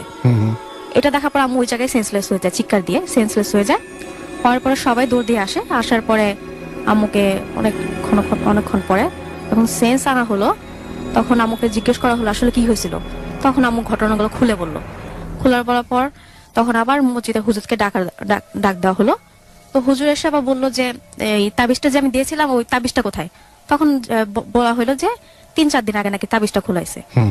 তো তাবিজটা আবার পড়ানোর পরে এরপরে আম্মুর আর কোনো প্রবলেম হয়নি। কিন্তু আসল কাহিনী হয়েছে গিয়ে যখন আর কি হুজুর বাসায় ব্যাক করছিল তার ইয়ের দিকে, তখন ব্যাক করার পরে শুরু হলো আসল কাহিনী। হুজুর যখন রুমে ঢুকছে তখন নাকি ওনার ঘরে যে কাঁচ জানলাগুলো ছিল ওইখানে আর কি ফ্রিকুয়েন্ট ইট পাটকেল মানে যা ছিল ছুঁড়ে ফেলা হয়েছে, কাঁচও ভেঙে গেছে এমন অবস্থা, সব ঘরে এসে পড়তেছে। তো হুজুর যখন কে বলে চিলেতেছিল তখন ওইখান থেকে একটাই শব্দ আসলো, তুই যে কাজটা করলি ভালো করলি না, এর পরিণাম তোকে ভুগতে হবে। এরপরে আসলে আর কি আম্মুর সাথে তেমন কোনো ঘটনা ঘটেনি, আল্লাহর রহমতে এখন ভালো আছে। ওকে, থ্যাংক ইউ সো মাচ। আপনার ঘটনার জন্য আপনাকে অনেক ধন্যবাদ। আমি দেখতে পাচ্ছি যে বাবু ভাইয়ের ঘটনা নিয়ে অনেক উত্তেজিত। আমরা বাবু ভাইয়ের কাছে কিছুক্ষণের মধ্যে ফিরে আসবো, কিন্তু তার আগে আমরা পরপর দুটো ঘটনায় চলে যাবো। তার আগে একটা ছোট্ট বিরতি আমাদের নিতেই হচ্ছে, তাহলে আমরা মাঝখানে আর কোনো বাধা থাকবে না, আমরা একটা না ঘটনা শেয়ার করতে পারবো। একটা ছোট্ট বিরতি নিচ্ছি, বিরতির পরে আবারও ফিরে আসছি। সেই পর্যন্ত আমাদের সঙ্গেই থাকুন। স্টে টিউনড রেডিও ফুর্তি red FM and do Furti. Bhoot FM.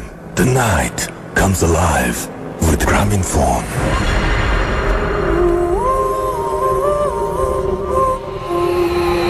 Yes, the night comes alive with Graminphone. You are listening to Radio Furti red FM. এখন চলে যাচ্ছি বাবু ভাইয়ের কাছে তার ঘটনা শুনতে, এবং আশা করছি যে এই ঘটনাটিও আপনাদের অনেক ভালো লাগবে। চলুন শুনে আসি বাবু ভাইয়ের কাছে আরো একটি ঘটনা। রাসেল ভাই, এই কাহিনীটি হচ্ছে আপনার পিয়াল এর বোনের কাহিনী, বড় আপার কাহিনী। তখন অনেকদিন আগের কাহিনী, মানে আজ থেকে প্রায় 30-35 বছর আগের কাহিনী হবে। তো পিয়ালের বাবা মা তখন থাকতো হচ্ছে সিলেটে, মানে সামহাও চাকরির সুবাদে আর কি সিলেটে থাকা হতো। তো ওর বোন, ওনার বয়স ছিল তখন লাইক 15-16 বছর এরকম কিছু আর কি একটা। সো ওনারা ঢাকা এসেছিলেন, ঢাকার থেকে ওনারা সিলেটে যাচ্ছেন এবং ট্রেনে করে আর কি। সো ইন এ পয়েন্ট ট্রেনটা এক জায়গায় আসতে, মানে ওর যে মানে ওর বোন যিনি ছিলেন সে হঠাৎ করে তার মার সাথে কথা বলা শুরু করেন, এবং কথা বলাটা হচ্ছে উনি ঘুমাচ্ছিলেন আর কি, শুয়েছিল, থেকে উঠেই কথা বলা শুরু করেন। অ্যান্ড অ্যাকচুয়ালি পিয়ালের বোন যিনি ছিলেন আপু, তিনি হচ্ছে আপনার শুদ্ধ ভাষায় কথা বলতেন সম্পূর্ণ।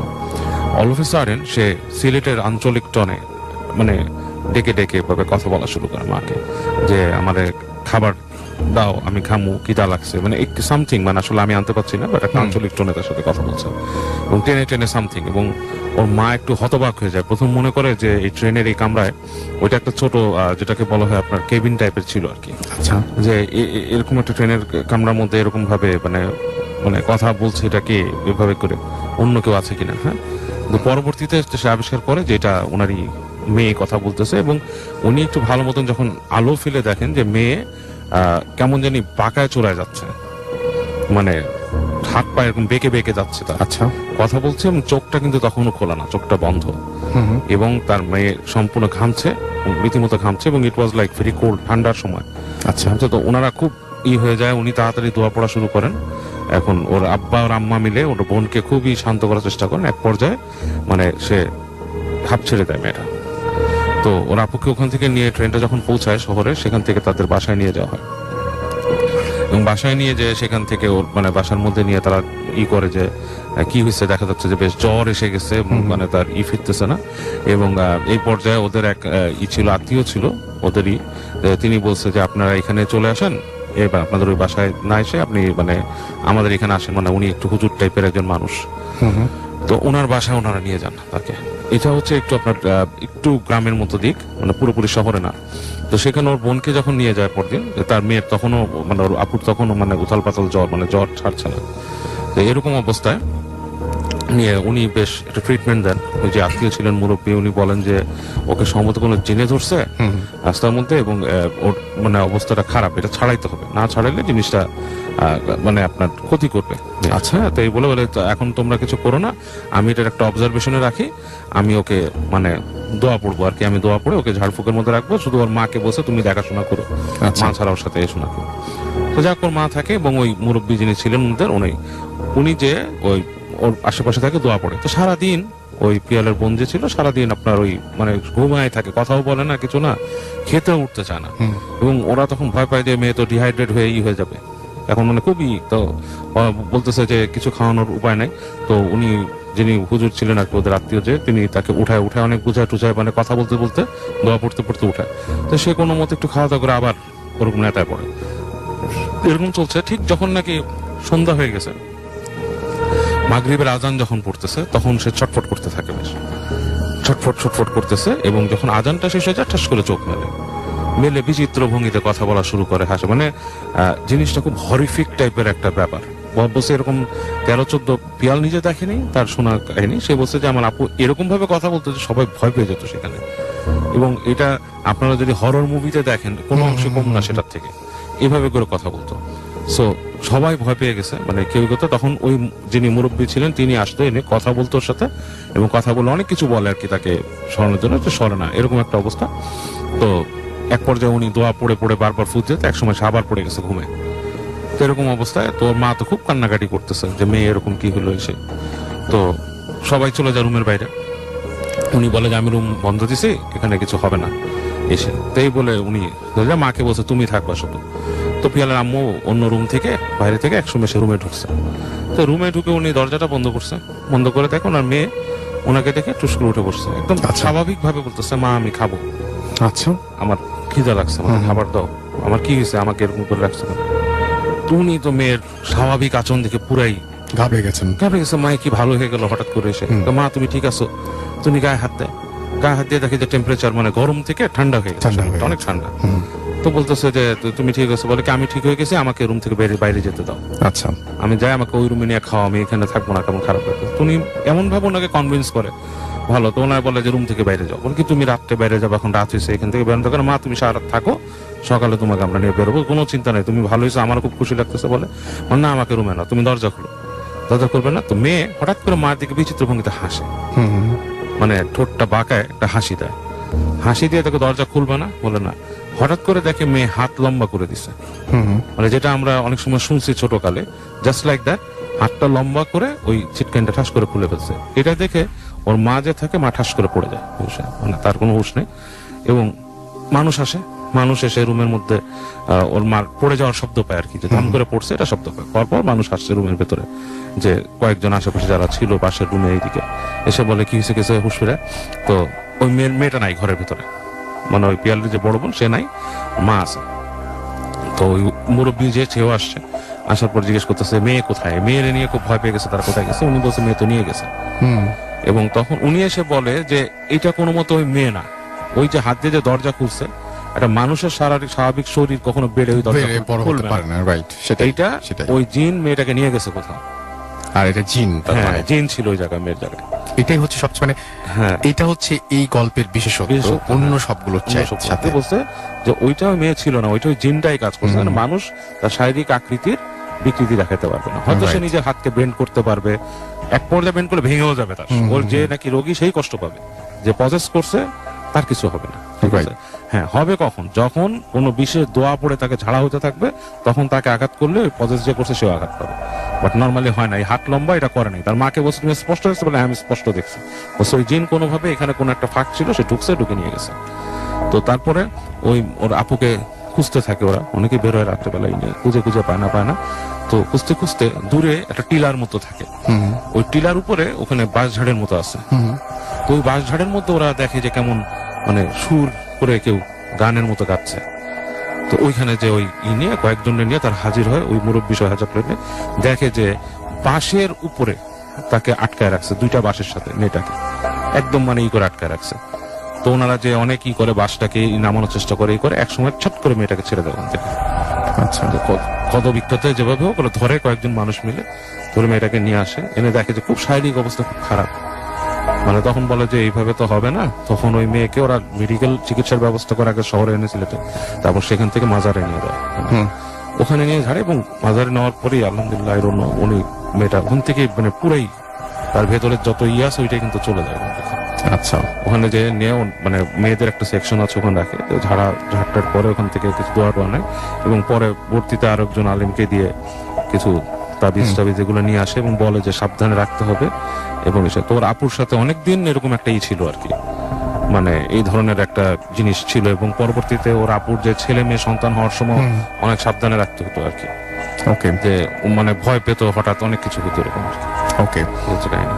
Thank you so much. আমরা চলে যাব আমাদের আবার আপুর কাছে। এবং বাবু ভাই অনেক ধন্যবাদ আপনাকে, এবং বছরের শেষ এপিসোডটা অনেক চমৎকার একটা উপস্থাপনা, 2টা ঘটনার পরপর 2টি ঘটনা চমৎকার ভাবে বলার কারণে আজকে আমরা অনেক বেশি আনন্দিত, এবং লিসনাররাও দেখতে পাচ্ছি যে অনেক বেশি আনন্দিত। আমরা চলে যাচ্ছি আপুর কাছে আপনার সেকেন্ড ঘটনাটা শোনার জন্য।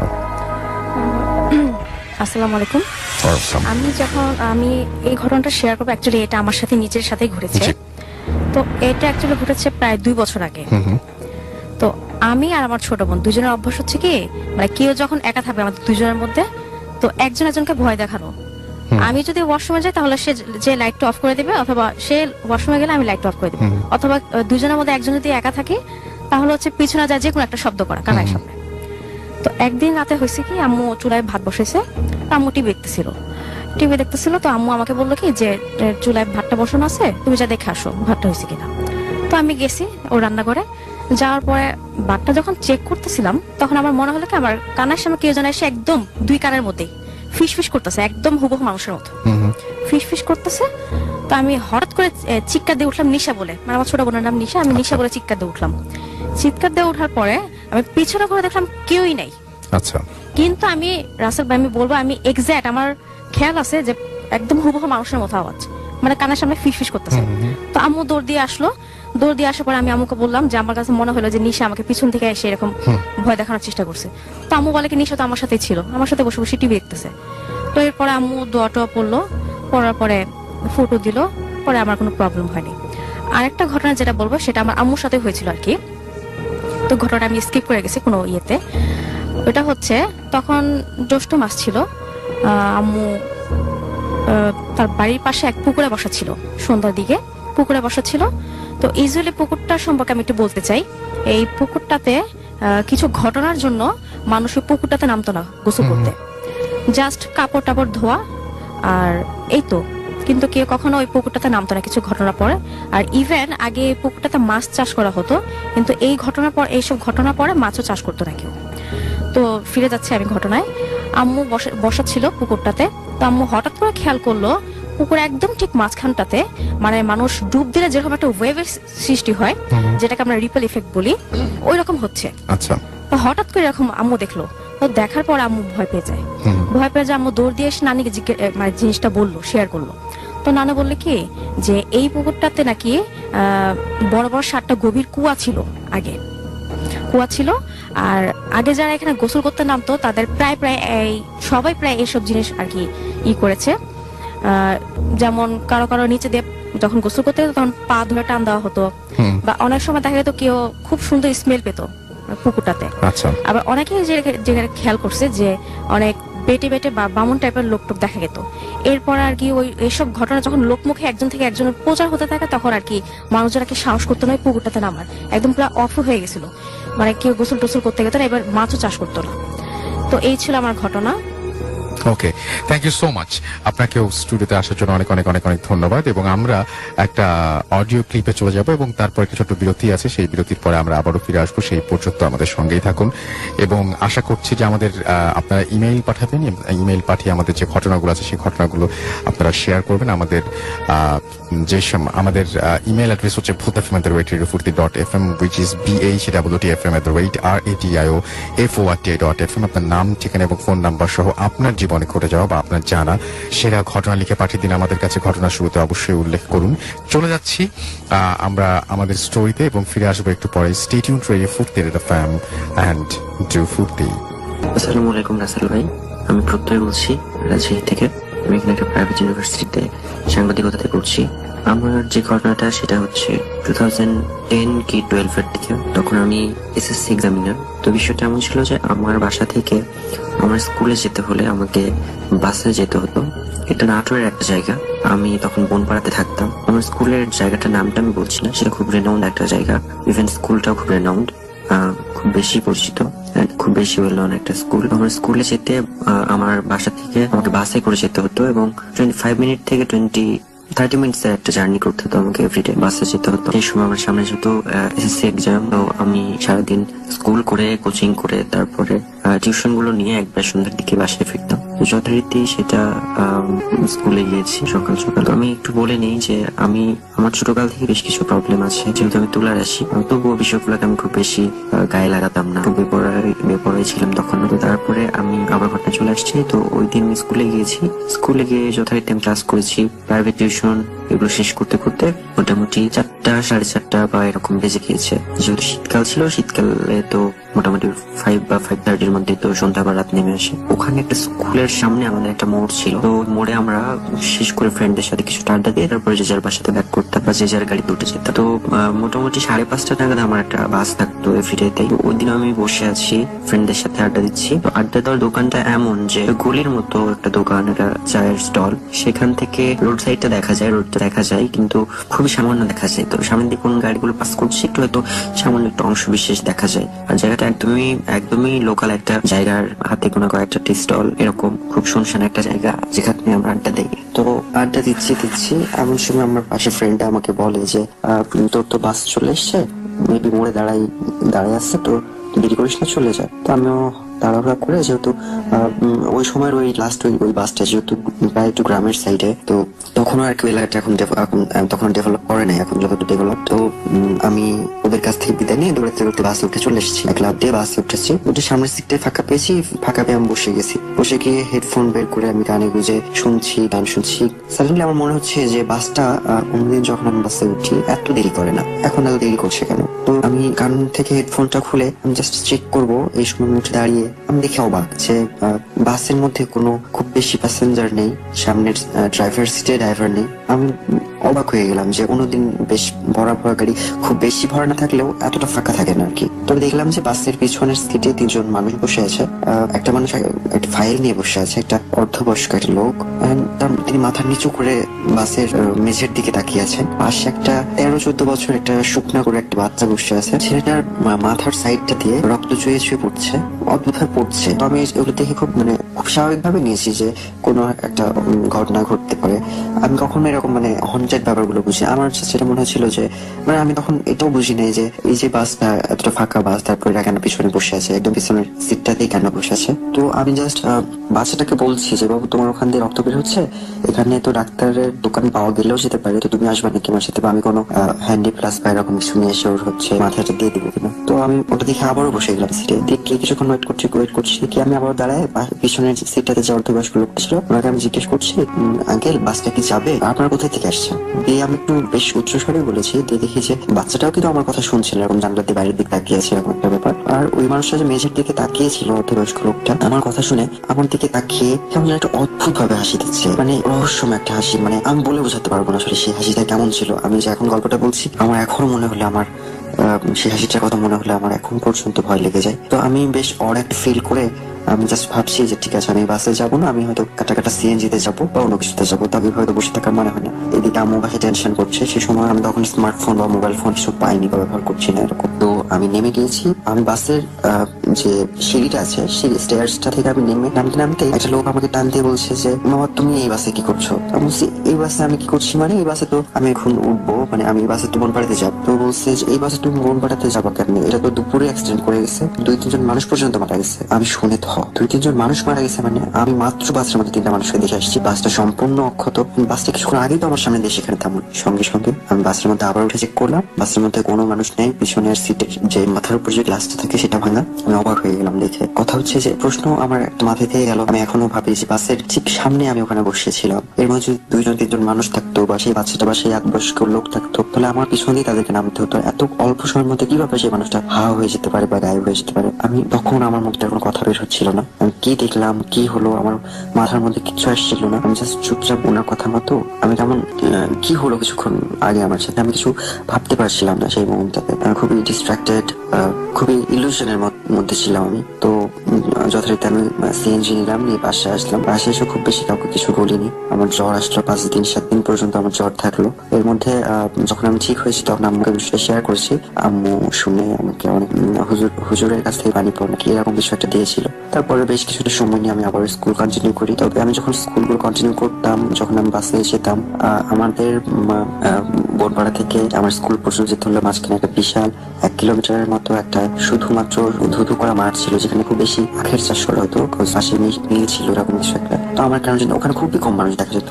বাসে করে যেতাম, আমার কারণ জানি ফিল হচ্ছে অর্ধবয়স্ক মানুষটা হুঠাৎ আমি দেখতে পেতাম রাস্তার দুই পাশে কোথাও না কোথাও দাঁড়িয়ে আছে, ফাইলটা বুকের মধ্যে নিয়ে অদ্ভুত ভাবে আমার দিকে তাকাচ্ছে। আমি অনেক দূর পর্যন্ত তাদের দেখতে পেতাম। তারপরে কিছু মাস যাওয়ার পর এগুলো সব স্বাভাবিক হতে শুরু করে। আমরাও বনপাড়া বা নাটোর থেকে রাজশাহীতে শিফট করি। তো এরপরেও বেশ 2-1টা ঘটনা আমার সাথে ঘটেছে, বাট এর মতো এত বড় পর্যায়ের কোনো ঘটনা না যেগুলো শেয়ার করলে আমার নিজেরও ভয় ফিল হবে বা আমি নিজেও ভয় করেছি এমন কিছু না। তবে এটা আমার লাইফের খুব এক্সট্রিম একটা ঘটনা, যেটা আমার সাথে সত্যিকার অর্থে ঘটে গিয়েছে, যেটা আমার অনেক ফ্রেন্ডই জানে, অনেক কাছের মানুষই জানে। তো এই ছিল আমার ঘটনা। ভূত এফএমের সকল লিসেনার্সদের আমার নতুন বছরের শুভেচ্ছা। সবাই ভালো থাকবেন, অনেক ধন্যবাদ। Bhoot FM. The night comes alive with Ramin Fawn.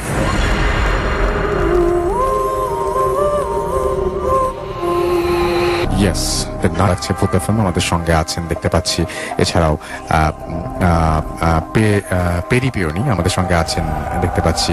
বয়স এপিসোডে আপনাদের সবাইকে আরো একবার স্বাগত জানিয়ে আমরা চলে যাচ্ছি ঘটনায়। এবং আমাদের সঙ্গে এই মুহূর্তে যিনি আছেন, আমি প্রথমে জিজ্ঞেস করবো আপনার নাম, আপনি কোথা থেকে এসেছেন, তারপরে আপনার ঘটনায় যাব। আসসালামু আলাইকুম রাসেল ভাই, আমি ইমন, এসেছি নিউজ কার্টুন থেকে। ধন্যবাদ ভাইয়া বছরের শেষ এফএম ভূত এফএমের এপিসোডে আমাকে আনার জন্য। ধন্যবাদ জানাই সকল শ্রোতাদের যারা এত রাত পর্যন্ত আজকের ভূত এফএম শুনছে। আসলে আমার ঘটনাটা হচ্ছে আমার একটা কলিগের, ওনার নাম হচ্ছে তাপস। জি। উনি হিন্দু ধর্মের। জি। ওনার বাড়িটা হচ্ছে হলো আপনার সিলেটের মৌলভীবাজার অঞ্চলে।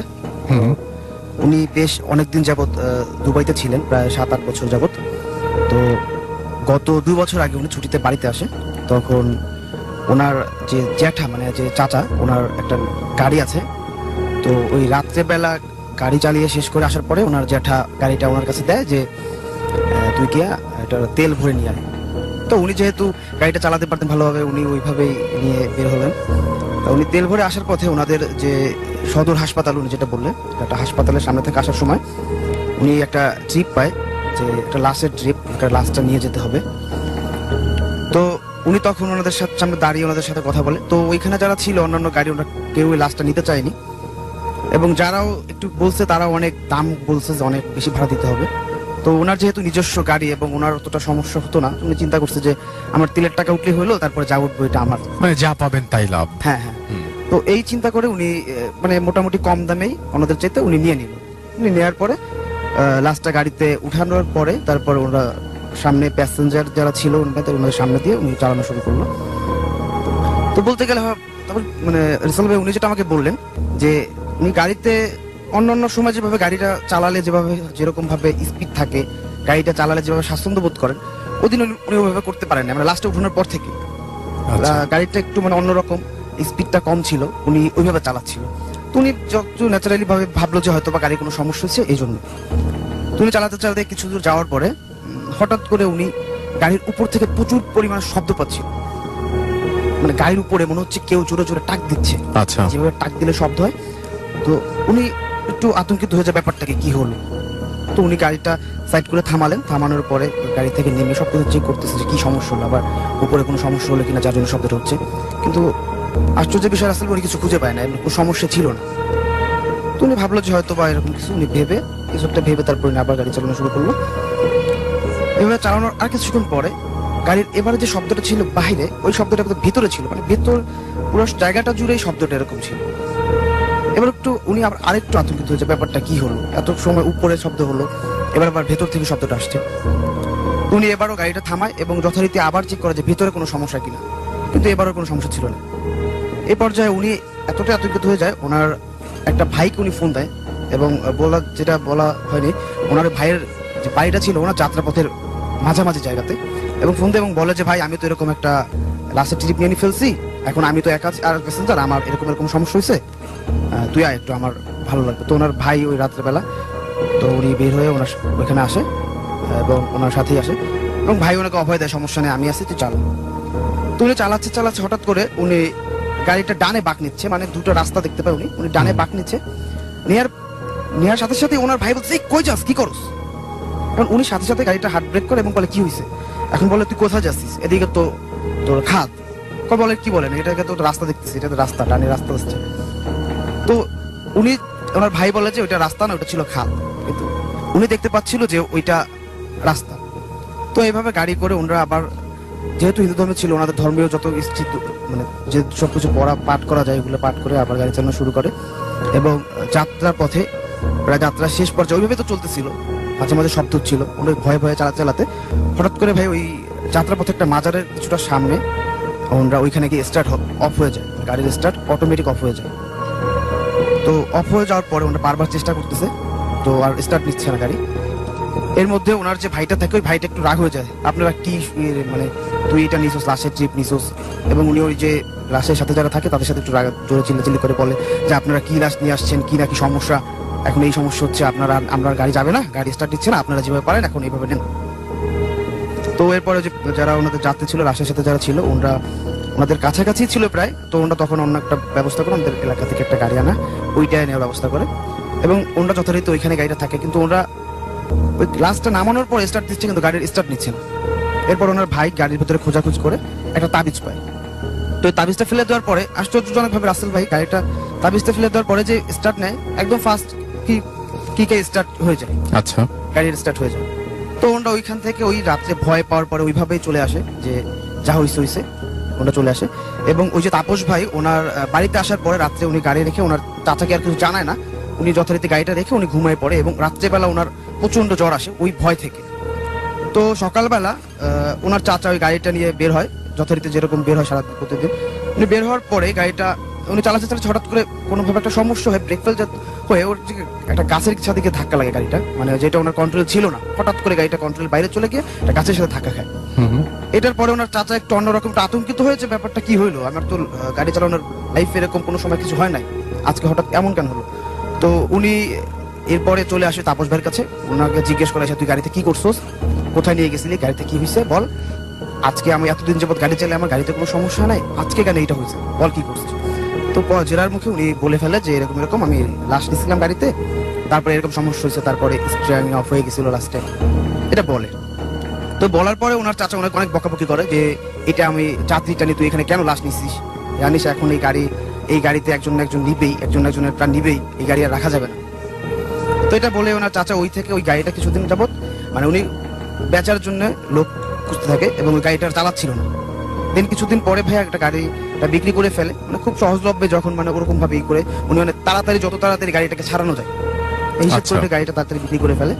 এবং সবচেয়ে আশ্চর্যজনক বিষয় ভাইয়া যেটা ওনারা জানতে পারে যে ওনাদের থেকে যে গাড়িটা নেয়, যে ক্রয় করে, ওই গাড়িটার মালিক যে ক্রয় করে ওনার ছেলে ওই গাড়িটা ড্রাইভ করতে ছিল কোনো সময়, এবং ওনার ছেলের সাথে দুইটা ফ্রেন্ড ছিল, এবং ওনারা তিনজনই ওই গাড়িটা কেনার কিছুদিনের মধ্যেই একটা অ্যাক্সিডেন্টে তিনজন একসাথে মারা যায়। এবং যেটা আসলে সবচেয়ে আশ্চর্যজনক লেগেছিল, যেটা ওনার জ্যাঠা বলেছিল যে এই গাড়িতে এখন কারো না কারো লাইফ নিবেই, ঠিক আছে, এরকম একটা ওনার ধারণা ছিল, এবং ওনাদের এই ধারণাটা সত্যি হয়ে যায়। আর উনি এটাই আমার কাছে বলে যে ভাই আসলে যদি এটা আমাদের কাছে গাড়িটা থাকতো হয়তো বা এই সমস্যাটা আমাদের সাথে হইতে পারতো, হয়তো বা কেউ না কেউ আমাদের জীবন চলে যেত। কিন্তু কারো না কারো তো প্রাণ দিতে হয়েছে, সেটাই সবচেয়ে বড় কথা। থ্যাংক ইউ সো মাচ আপনার ঘটনার জন্য, আপনাকে অনেক ধন্যবাদ। আমরা চলে যাব আমাদের পরবর্তী অতিথির কাছে এবং তার কাছ থেকে আমরা আরো একটা ঘটনা শুনে আসব। তার আগে আমরা একটু পড়ে ফেলতে চাই আমাদের ফেসবুকে আপনারা যে সমস্ত কমেন্ট করছেন। সেই আমাদের সঙ্গে আছেন মারুফ মেহেদি, ইয়াসিন শাফিন আমাদের সঙ্গে আছেন, আমাদের সঙ্গে আছেন কাজী সহ আরো অনেকে। আমরা চলে যাচ্ছি আমাদের পরবর্তী ঘটনায়। আপনার নামটা প্লিজ একটু বলবেন, তারপর আপনার ঘটনায় যাব এবং আপনার ঘটনা তারপরে শেয়ার করবেন। কোথা থেকে এসেছেন সেটাও একটু কাইন্ডলি বলে ফেলবেন। হ্যালো লিসেনার্স, হ্যালো রাসেল ভাই, সবাইকে আসসালামু আলাইকুম, সবাইকে নতুন বছরের শুভেচ্ছা। আমি মোহাম্মদ শামীম কবির, আমি বনানী থেকে আসছি। ঘটনাটা হয় আমার গ্রামের বাড়িতে। আমার গ্রামের বাড়ি হচ্ছে সাতক্ষীরা জেলা কালীগঞ্জ থানা। ঘটনাটা হয় মূলত আমার ওইখানেই। ঘটনাটা হয় 2006 থেকে 2007 সালের দিকে। আমি তখন ক্লাস 4-এ পড়ি, তখন থেকে আসলে আমার সাথে জিনিসটা শুরু হয়। শুরুটা হয় ওই দিন মেবি বৃহস্পতিবার ছিল, আমাদের স্কুল তো হাফ ডে হয় বৃহস্পতিবারে। তো ওই দিন প্রচন্ড আকারে বৃষ্টি হচ্ছিল আর কি স্কুল শেষে। তো আমি একা একা আসতেছিলাম ছাতা নিয়ে আর কি। তো স্কুল থেকে আমার বাড়ির মাঝামাঝি এলাকায়, মানে মাঝামাঝি রাস্তায় একটা বাগান আছে। ওই এলাকাটা সবাই একটু আর কি ভয় পায়, মানে একা একা যাইতে একটু ভয় ভয় লাগে, কারণ ওই জায়গাটা একটু অন্ধকার মতো আর কি। তো আমি আসতেছি, হঠাৎ বৃষ্টি হচ্ছে খুব জোরে, রাস্তার উপরে প্রায় 4 রঙের মতো পানি জমে আর কি চলে যাচ্ছে রাস্তার উপর দিয়ে। তো আমি হঠাৎ যখন ওই বাগানের মাঝামাঝি জায়গায় আসি, হঠাৎ দেখতে পাই ওই রাস্তাটা ছিল ইটের রাস্তা। ঠিক ইটের রাস্তার মাঝখানে একটা ইটের ছোট্ট একটা টুকরা পড়ে আছে, যেটা কিনা পুরাটাই শুকনা। আচ্ছা, সব থেকে আজব বিষয় হচ্ছে যে আমি যখন ওই ইটের সামনেটা দাঁড়াই, আমার পায়ের উপর দিয়ে পানি চলে যাচ্ছে, কিন্তু ওই ইটের গায়ে সামান্য পরিমাণ পানি ছাপ নাই, পুরোটাই শুকনা। তা আমি জিনিসটা দেখে অনেক আজব হয়ে যাই, দেখতে থাকি যে আসলে জিনিসটা কি। এটা তো ভিজে যাওয়ার কথা, যেহেতু ইট পানি লাগলে অর্থাৎ পানিটা চুষে নেয় এবং জিনিসটা একটু ভিজা ভিজা হয়ে যায়, কিন্তু এটা পুরোটাই শুকনা। তা আমি জিনিসটা অনেকক্ষণ যাবত এখানে দেখতে থাকি, কিন্তু ওর পাশ দিয়ে পানিটা চলে যায়, ওর গায়ে পানিটা আর কি টাচ হয় না। পরে আমি দেখতে দেখতে আমার মতো আমি পাশ দিয়ে হেঁটে চলে যাচ্ছি, কিন্তু যতই হাঁটতেছি আমার পথই ফুরাইতেছে না বা শেষ হইতেছে না। ওইখান থেকে আমার বাসার দূরত্ব হাইস্ট 5 মিনিট, কিন্তু আমি অলমোস্ট আধা ঘন্টা হেঁটে গেছি, কিন্তু আমি ওই এরিয়াটাই পার করতে পারতেছি না। তো আমার বরঞ্চ কষ্ট হচ্ছে এবং মনে হচ্ছে পিছন থেকে কেউ আমাকে যেন টান দিয়ে ধরে রাখছে বা কেউ আমাকে ধরে রাখছে, এমনটা একটা আমি অনুভব করতেছি। কিন্তু আমি পিছন দিকেও ফিরতে পারতেছি না বা সামনের দিকেও আগাইতে পারতেছি না। তো এমন এক পর্যায়ে হঠাৎ পিছন থেকে কোন একজন কেউ হয়তো ওই পর দিয়ে আসতেছিল, হঠাৎ যখন আমার পাশে এসে আমাকে বলে, কি ব্যাপার, তুমি এখানে এমন কি করতেছো? দেন তখন আমি আগে থেকে স্বাভাবিক পর্যায়ে ফিরে আসি, তখন আমি বাসায় চলে আসি। তো এই বিষয়টা আমি অবশ্য কারোর সাথে কোনো কিছু শেয়ার করি নাই, জাস্ট ওটা হয়ে গেছে। এর আরো 7 থেকে 8 দিন পরে আমি সেম টিফিনের পড়তে আসছি বাসায়, খাওয়া দাওয়া করে আমি আমার এক ফ্রেন্ড আবার স্কুলের দিকে রওনা দিচ্ছি। তো ওইটা সেম যে ঘটনাটা ঘটছিল ওর কিছু আগে আর কি একটা কবরস্থান আছে, মানে কিছু কবর আর কি, কবরের ওইখানে একটা জবা ফুল গাছ আছে। তো আমি হঠাৎ দেখতে পাই যে জবা ফুল গাছের নিচে একটা ছাগল দাঁড়ায়া, মানে ওই জবা ফুল গাছ থেকে পাতা খাইতেছে আর কি। তো আমি জিনিসটা দাঁড়ায় দেখি এবং অবাক হয়ে যাই, এবং সব থেকে আশ্চর্যজনক বিষয় হচ্ছে যে ওই ছাগলটা ছিল অনেক বড় আর কি, একটা রাম ছাগল। ওর কালারটা ছিল সাদা আর মানে ড্রাকাটা কালো, কিন্তু ওই ছাগলটা এত বড় ছিল যে আমি লাইফে আজ পর্যন্ত ওই রকম আর কি একটা গরু আমি দেখি নাই। আচ্ছা, তো আমার সাথে যে ফ্রেন্ড ছিল ও তো হাঁটতে সামনের দিকে প্রায় আগায় গেছে, আমি ওখানে দাঁড়াই আর কি জিনিসটা দেখতেছি। ও কিছু দূর যাওয়ার পরে যখন ওকে মানে আমার পাশে পাচ্ছে না, ও দেখে যে আমি পিছিয়ে দাঁড়ায় আছি, তো আমার এখানে চলে আসছে। তো বলতেছে, কি ব্যাপার, তুই এখানে দাঁড়ায় আছিস কেন? তো আমি বলতেছি যে দেখ, এই যে জবা ফুল গাছের নিচে একটা ছাগল পাতা খাইতেছে। তো কই আমি তো কোনো কিছু দেখি না। ও কিছু দেখে না, কিন্তু আমি জিনিসটা দেখতেছি। যখন এসে আমার কথা বলছে, আমি কিছু মানে ওখান থেকে চোখটা ফেরায় যখন আবার ওইদিকে দেখি যে ওইখানে ছাগলটা নাই। দেন আমি আবার ওর সাথে স্কুলে চলে গেছি। দেন এভাবে আস্তে আস্তে যাইতে থাকলো। তার আরো প্রায় 20-25 দিন পরে আর কি আমাদের ইয়ার আরো এক সাইডে একটা জায়গা আছে। তো ওইখানটা সন্ধ্যার পরে কেউ মানুষ খুব বেশি যাতায়াত করে না, আর ওই এলাকাটাই তেমন কোনো ঘনবসতিও না, অনেক হালকা। আচ্ছা, তো আমি কোনো কারণে আর কি ওইদিকে গেছি। তো আস্তে আস্তে মাগরিবের আজান দিয়ে দিয়েছে অলমোস্ট।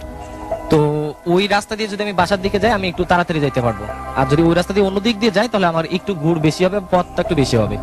তো আমি ওই পথ দিয়ে যাইতেছি। তো ওই রাস্তাটা ছিল মাটির রাস্তা আর কি। মাটির রাস্তার সাথে একটা তেঁতুল গাছ আছে। তেঁতুল গাছটা অনেক বড় এবং অনেক ঝাপটানো আর কি, মানে অনেক পাতা বেশি বা ডালপালা বেশি এমন টাইপের। তো আমি যখন ওই তেঁতুল গাছের নিচ পর্যন্ত আসি আর কি সাইকেল চালাই, তখন দেখতে পাই যে ছোট একটা বাচ্চা আর কি ওই তেঁতুল গাছের নিচে বসে কাঁদতেছে আর কি। বাচ্চাটার বয়স কত হবে, 3 থেকে 4 বছরের মাঝামাঝি। তো ওই বাচ্চাটা ছিল আর কি পুরাটা, যে ছোট বাচ্চারা যেমন থাকে জামা কাপড় ছাড়াই, এবং উনি কাঁদতেছে, মা মা করে কাঁদতেছে, এবং কান্নাটা বেশি একটা সাউন্ডটা জোরেও না, স্লোলি আর কি। তো ছোট বাচ্চা দেখে তো সবারই একটু ইয়ে হয় যে এত বাচ্চা, মানে ছোট একটা বাচ্চা কাঁদতেছে, সবার তো একটু ইয়ে ভিতরে ফিলিং কাজ করে। তো আমি দাঁড়ায় খুঁজতেছি যে এত ছোট একটা বাচ্চা কাঁদতেছে, এর মা আশপাশে আছে কিনা, কিন্তু আশপাশে তো কোনো বাড়িই নাই যে কাউকে খুঁজে পাবো। তো আমি আশপাশ দেখতেছি কেউই নাই, শুধু এই বাচ্চাটা কাঁদতেছে। তো আশপাশে কাউরে আমি পাইলাম না। 5 মিনিট মতো থাকার পরে আমি চিন্তা করলাম যে মাগরিবের নামাজে মনে হয় পড়বে বা হয়ে যাবে, এমন টাইপের অন্ধকার হয়ে আসছে, ঝাপসা ঝাপসা দেখা যাইতেছে। তো এই সময় এই বাচ্চা কাঁদতেছে, আর এই টাইপের বাচ্চা কেউ তো বাপ মা একা ছেড়ে দিবে না। তো এইটা ভেবে আমি ওখান থেকে চলে যাচ্ছি আর কি। আমি তারপর আগে শুনছি যে ওই এরিয়া বা ওই জায়গাটা অনেক খারাপ, সেহেতু আমি চলে আসি। মাথার ভিতরে আমার জিনিসটা কাজ করছে, আমি সাইকেলে উঠছি যে বাসার দিকে আমি চলে যাব। ঠিক যখন সাইকেলে উঠছি আর কি, যে সাইকেলের প্যাডেলটা পাক দিব বা চালাবো, প্রিপারেশন নিতেছি, হঠাৎ করে দেখি যে ওই মানে কান্নার সাউন্ডটা টোটালি অফ হয়ে গেছে। তো আমি কাজ করলো যে আমি একটু দেখি সে বাচ্চাটা কাঁদতেছে না কেন। তো আমি পিছন দিকে তাকালাম দেখার জন্য, কিন্তু সেই বাচ্চা যেখানে বসে ছিল ওইখানে সেই বাচ্চাটা নাই। ওইখানে একটা জিনিস দেখতে পেলাম, যে একটা ঝুলন্ত জিনিস, যেমন কোন একটা জিনিস ঝুলায় রাখলে যেমন থাকে এমন টাইপের একটা ঝুলতেছে। অবশ্যই সেটা পা, কিন্তু সেই পাটা অনেক সরু আর কি, চিকন ঝুলতেছে। তো আমি ওই জিনিসটা দেখে আমি কাজ হলো যে আমি উপর পর্যন্ত দেখি। তো মাটি থেকে একটা ডাল ছিল উপর দিকে, মানে রাস্তার উপর দিয়ে, সেটা প্রায় 10-15 ফিট উপরে আর কি। তো আমি যখন ওই ঝুলন্ত পাটা দেখলাম, আমি আস্তে আস্তে উপর দিকে তাকাইলাম আর কি। তো তাকাইতে তাকাইতে দেখি, যখন ওই যে ডাল বরাবর দেখি যে সাপ যেমন পেঁয়াজ দিয়ে ডালের ভিতরে থাকে, ঠিক ওই বাচ্চাটার গলাটা একটা পেঁয়াজ দিয়ে ডালের, মানে টোটালি পেঁয়াজ দিয়ে আমার দিকে তাকায় আছে, এবং মুখটা একেবারে চিকন। আপনি নিজের চোখে দেখেছেন? এটা আমার নিজের চোখে দেখা, যেটা দেখার জন্য কিনা আমি আসলে নিজেই প্রস্তুত ছিলাম না, বা এমন জিনিস দেখতে হবে আমি হয়তো কখনো কল্পনাও করি নাই। তো আমি যখন ওর মুখের দিকে তাকাই, ও আমাকে আর কি একটা বিচ্ছিরি ভাবে একটা হাসি দেয়, যেটা দেখার পরে আর কিনা আমি আর আসলে ঠিক থাকতে পারি নাই। আমি সাইকেলটা কোনোভাবে আর কি চালাই, কিভাবে চালাই, বাসা পর্যন্ত আসি সেটা আমি নিজেও জানি না। বাট ওখান থেকে আমার বাসার দূরত্ব হয়তো সাইকেল যদি চালে 2-3 মিনিট বা 4 মিনিট লাগবে। কোন রকম আমি বাসা পর্যন্ত আসার পরে আমি বাসা উঠানে এসে অলমোস্ট পড়ে গেছি আর কি। তো অনেকক্ষণ পরে যখন আমার হুশ হয়, আমি স্বাভাবিক হই, সবাই দেখি যে আমার পাশে বসা হুজুর টুজুর আছে আর কি, তারা পড়া পানি বা ওদের একটি ফুট দিয়ে আমাকে ঠিক করছে কোনোভাবে। পরে যখন তারা বিষয়টা জানতে চায়, আমি তাদেরকে জিনিসটা খুলে বলি যে আসলে আমার সাথে এমনটা হয়েছে। বাট পরে আমি যেটা জানতে পারি আমার কাকি বা চাচিদের কাছ থেকে, যে ওই এরিয়াটা খারাপ, আমার অনেক বকা দেয় যে ওই এরিয়া দিয়ে, ওই সাইড দিয়ে আসছো কেন। তো যেহেতু আমি আসা ফেলছি, এমন ঘটনা ঘটে গেছে, তো ওদের কাছে জিজ্ঞাসা করছি যে আসলে এমনটা কিসের জন্য হলো। তোমরা বললো অনেক আগে নাকি এখানে একটা ঝামেলা হয়, এটা প্রথম ঘটনা সেটা না, এর আগেও এখানে এই সেম ঘটনাটা হয়, সন্ধ্যার পরে ওই বাচ্চাটাকে কাঁদতে দেখা যায়। কিন্তু অনেক আগে নাকি ওই রোড দিয়ে একজন লোক আসতেছিল, যাকে কিনা ওই সেম পরিস্থিতির শিকার হয়েছিল উনি, এবং ওনাকে কোনোভাবে আর কি মেরে ফেলা হয়েছিল, কারণ ওনার গলায় আর কি যে হাত দিয়ে মেরে ফেলে যে একটা ড্রাপ পাওয়া যায়, এইটা পাওয়া গেছিল। হয়তো কোনো কারণে হয়তো আমি ওই জিনিসটা থেকে বেঁচে ফিরে আসছি। এখানেই শেষ নয়, আমার হয়তো এই জিনিসটা মাঝে মাঝে আমার সাথে বেশি হতো, কারণ ওই সময় আমার ফ্যামিলি, আমি একটা মাত্র ছেলে ছিলাম, আমার আর কোনো ভাইও ছিল না, বোনও ছিল না। তো তারপর আমাদের, যেহেতু আমাদের বাসা সাতক্ষীরা ওদিকে জানেন যে সবাই চিংড়ির জন্য অনেক বিখ্যাত, তো সবাই কম বেশি আর কি মাছ চাষ করে, তো ততরূপ আমাদেরও একটা ক্ষেত ছিল। তো আমাদের আবার একটা ছোটখাটো দোকানও ছিল। আরেকটা ঘটনা বলছেন? এটা আরেকটা না, এটা না, একটা তো শেষ করে ফেলেছে, এটা কি শেষ? হ্যাঁ, এটা শেষ। থ্যাংক ইউ সো মাচ আপনার ঘটনার জন্য, আপনাকে অনেক ধন্যবাদ। আমাদের সাথে আমাদের একটা ইমেইল আছে এই মুহূর্তে, সেই ইমেইলটা আমরা আসলে পড়তে চাই, আমাদের সময় খুব কম, এবং এই ইমেইলটা আমরা হয়তো বিরতির পরে পড়বো। একটা ছোট্ট বিরতি নিতে হবে আমাদেরকে, এবং বিরতির পরে আবারও ফিরে আসবো। সেই পর্যন্ত আমাদের সঙ্গেই থাকুন। স্টে টিউনড, রেডিও ফুর্তি FM and do ফুর্তি। Bhoot FM. The night comes alive with Graminphone.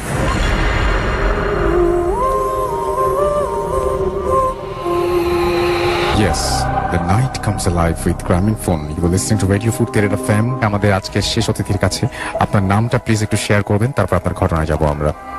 আসসালামু আলাইকুম রাসেল ভাই। ওয়ালাইকুম আসসালাম। লিসেনার সকলকে নতুন বছরের শুভেচ্ছা। হ্যাঁ, আপনার নামটা একটু বললেন, এবার আপনি? আমি শেখ শামী হোসেন। কোথা থেকে এসেছেন ভাইয়া? সাতক্ষীরা জেলার কালীগঞ্জ থানা।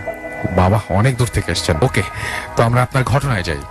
আসলে রাসেল ভাই, আমার থানাটা হচ্ছে পুরো বর্ডার এলাকা, জি, সাতক্ষীরা জেলা, এবং সুন্দরবনের গায়ে, এটা তো জানেন, এবং অনেক গাছপালা, অনেক বনাঞ্চল, জি, এবং বর্ডারটা আপনার সাতক্ষীরার যে ইন্ডিয়ান নদীটা, এই নদী থেকে একটা শাখা নদী চলে আসছে আমাদের গ্রামের ভিতর দিয়ে, জি, এবং আমাদের থানাটা পুরাটাই নদীর মাঝে, চতুর্দিক দিয়ে নদী। আরেকটা জিনিস বলে রাখি, এই নদী ইন্ডিয়া থেকে এই গরু পারাপার বা চোরা কারবারি করার সময় কিন্তু বহুত লোকই বিডিআর বা বিএসএফ এর গুলিতে নিহত হয় এবং এদের দ্বারা এদের যে লাশগুলো এগুলো কিন্তু ভেসে আসে আমাদের এদিকে এবং এগুলো যে এত বিভৎস থাকে এগুলো আপনি না দেখলেই বুঝতে পারবেন না। যারা প্রথম দেখবে তারা কিন্তু প্রথম দেখাতেই মানে অজ্ঞান হয়ে যাওয়ার মতো অবস্থা। যেহেতু আমরা ছোট কাল থেকে এগুলো দেখে অভ্যস্ত, সেহেতু আমার অতটা ভয় লাগতো না বড় হওয়ার পরে। আমি আমার ঘটনায় আসি। ঘটনাটা আপনার 96 কি 97, আমি তো 6 কি 7 পড়ি।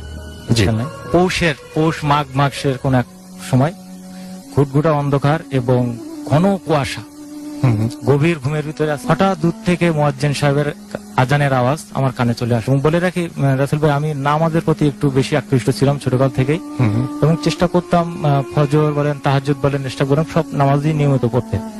সেই হিসেবে হঠাৎ যখন মুয়াজ্জিন সাহেবের আজানটা আমার কানে আসলো, আমি মানে কোনো দিশা না পেয়ে লাফ দিয়ে উঠে পড়লাম।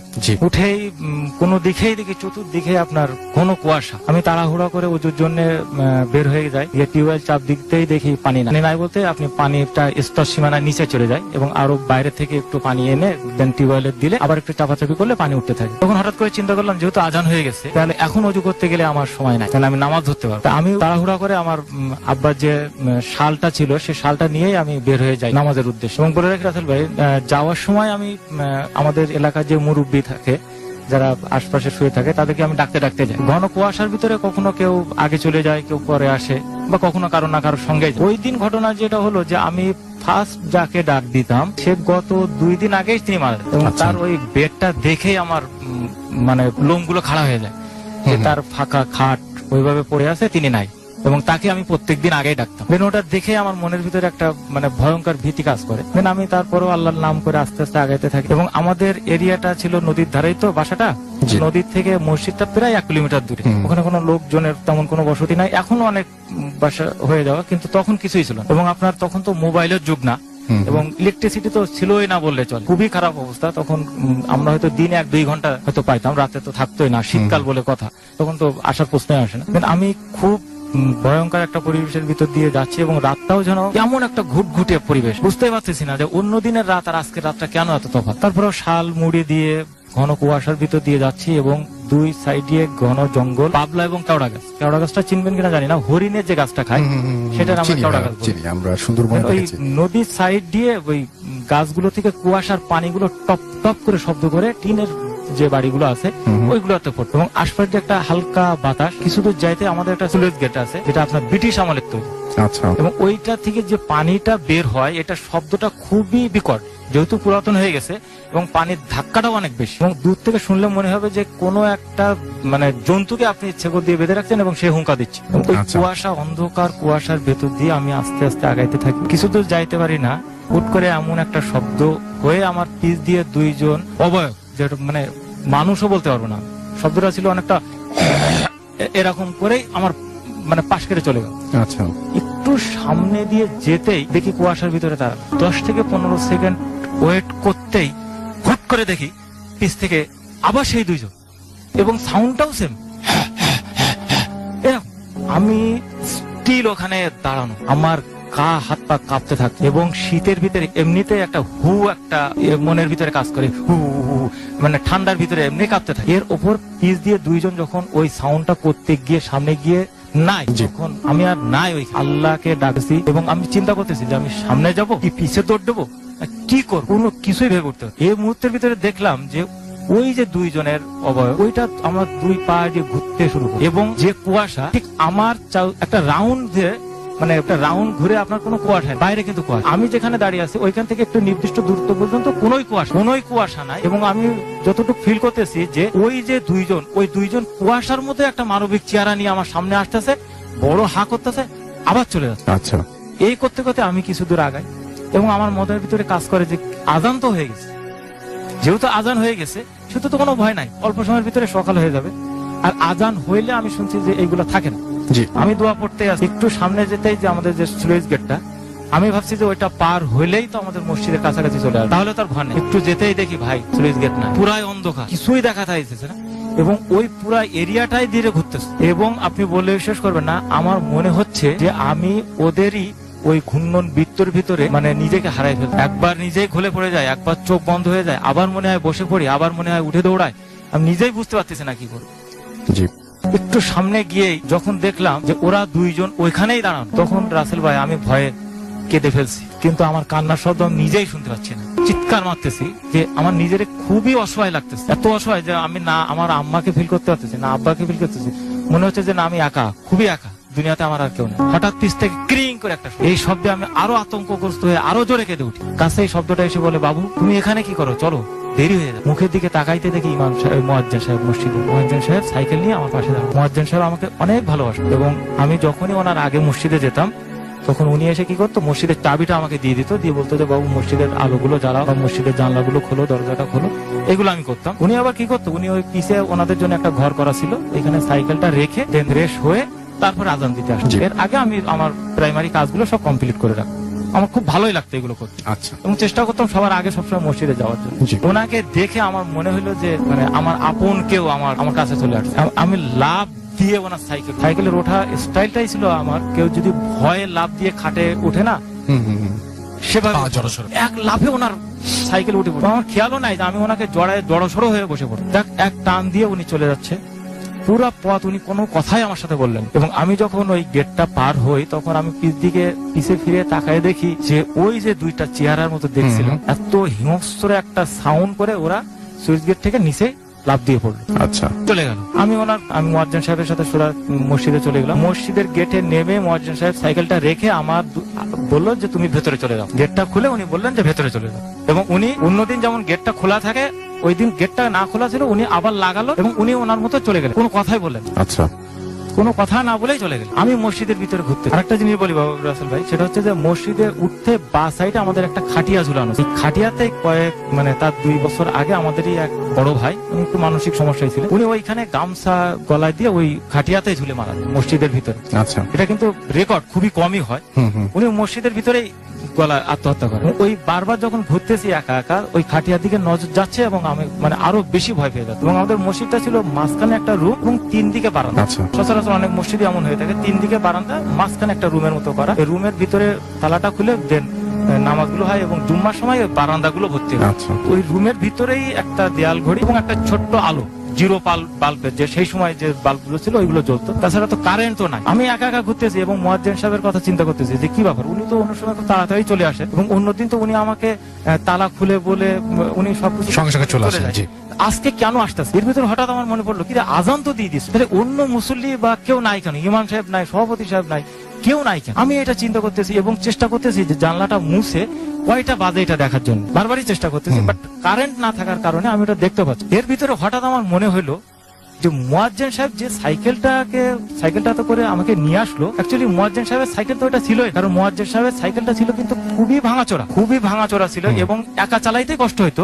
সেখানে মুয়াজ্জিন সাহেব আমাকে নিয়ে চলে আসলো এবং পুরো পথ উনি কোনো কথাই বললেন না। আমি এইগুলো চিন্তা করতে, এর ভিতরে এরকম চিন্তা করতে করতে হঠাৎ দেখলাম দূরে পিলিয়ারে একটা আলো জ্বলতো কারেন্টের খুঁটিতে। তখন আমার মনে হলো মনে হয় ইলেকট্রিসিটি আসবে। আমি খুব চেষ্টা করে ঘন কুয়াশার ভিতরে জানলার যে গ্লাস কাঁচটা থাকে, কাঁচটা মুছে আমি 2 হাতটা এভাবে দিয়ে আপনার দেখার চেষ্টা করলাম কয়টা বাজে। জিরো পাওয়ারের যে লাল আলোটা ছিল ওইটা দেয়াল ঘড়ির উপরে পড়ছে। খুব চেষ্টা করার পরে মনে হইল রাসেল ভাই যে 1:55 বাজে। অনেক রাত। অনেক রাত দেখার সাথে সাথে রাসেল ভাই আমি ওইখানে চুপ করে বসে পড়ি এবং আমার ঘুমটা ভাঙছে তখন যখন মুয়াজ্জিন সাহেব আমার গায়ে হাত দিয়ে এসে বললো যে বাবা ওঠো, আজানের সময় হয়ে গেছে এবং তুমি কি আজকে মানে কখন আমি কি দরজাটা খুলে রেখে গেছিলাম মনে হয়। আমি ওনার মুখের দিকে এক দৃষ্টিতে তাকালাম এবং বললাম যে আপনি এতক্ষণ কোথায় ছিলেন? উনি মিসকে হাসি দিয়ে বললো তোমার ঘুম মনে হয় এখনো পুরা হয়। আমি কোথায় থাকবো, আমি তো বাড়ি থেকেই আসতেছি। তাহলে রাসেল ভাই আমাকে কে রেখে গেল মসজিদে? সেটাই, এইটা চিন্তা করে আমি ওনাকে পরে বললাম যে এই ঘটনা ঘটছে। উনি বললো যে তুমি বেঁচে গেছো, কারণ কি আমাদের যে নদীটা ছিল এটা অনেক আগের, ওইখান দিয়ে অনেক নৌকা চলাচল করতো এবং অনেকগুলো নৌকা এখানে ডুবে গেছে। বললো যে এরকম তো ঘটনা ঘটতেই থাকে প্রায় লোকের সাথে। হ্যাঁ, তারপর আমি চিন্তা করে দেখলাম তাহলে আমি কয়টায় উঠে আসছি এবং এটা ছিল রাসেল ভাই আমার লাইফের প্রথম এই জাতীয় কারোর সাথে আমার ঘটনা এবং তারপরে আমার লাইফে কিন্তু কন্টিনিউ ঘটতে আছে এবং এখনো পর্যন্ত আমি একটা পাপ বহন করে নিয়ে বেড়াইছি। সেটা আমরা অন্য একদিন শুনবো ইনশাল্লাহ। আজকের মতো আমাদের শেষ করতে হবে, আমাদের সময় একেবারেই নেই হাতে আমরা দেখতে পাচ্ছি। এবং আপনি অনেক কষ্ট করে অনেক দূর থেকে এসেছেন, সেজন্য আপনাকে অসংখ্য ধন্যবাদ। এবং অনেকেই ঢাকাতেও থেকে আসতে পারেন না নানা ব্যস্ততার কারণে, কিন্তু আপনি এত দূর থেকে এত কষ্ট করে এসেছেন, সেই জন্য আপনাকে অসংখ্য ধন্যবাদ। আজকের মতো হাতে আর সময় নেই, একটা আমরা মেইল পড়তে চেয়েছিলাম, সেটারও সময় নেই, আমাদের বিদায় নিতে হবে। পুরোনো বছরের এই নতুন মানে এই 2018-এর লাস্ট এপিসোডের লাস্ট ঘটনাটা ছিল খুব অন্যরকম, যে ঘটনাটি আসলে এই ভূত এফএমকে আরো বেশি অনেক বেশি আকর্ষণীয় করে তুললো আপনাদের কাছে, এবং সেই জন্য আপনাকে অনেক অনেক অনেক অনেক ধন্যবাদ। এবং এরকম ঘটনা আপনাদের কাছেও থাকলে আপনারা পাঠিয়ে দিন এবং এসে শেয়ার করুন বা রেকর্ড করে পাঠান বা আপনারা লিখে পাঠান, যেটা আপনাদের ইচ্ছা। আজকের মতো এখানেই শেষ করব। নতুন বছরটি অনেক আনন্দে কাটুক, আপনাদের মনের যে প্রত্যাশা সেই প্রত্যাশা পূরণ হোক, এবং চমৎকার একটি বাংলাদেশের স্বপ্ন আমরা দেখি, সেই স্বপ্ন আমাদের সার্থক হবেই হবে, সেই বিশ্বাস আমাদের আছে এবং সেই প্রত্যাশা আমাদের আছে, এবং সেই বিশ্বাস রেখে আজকের মতো এখানেই শেষ করছি। কথা হবে আবারও আগামী শুক্রবার ভূত এফএমে। সেই পর্যন্ত সবাই ভালো থাকুন, সুস্থ থাকুন, সুন্দর থাকুন, মোস্ট ইম্পর্টেন্টলি ফুর্তে থাকুন। আজকের মতো এখানেই শেষ করছি, টাটা।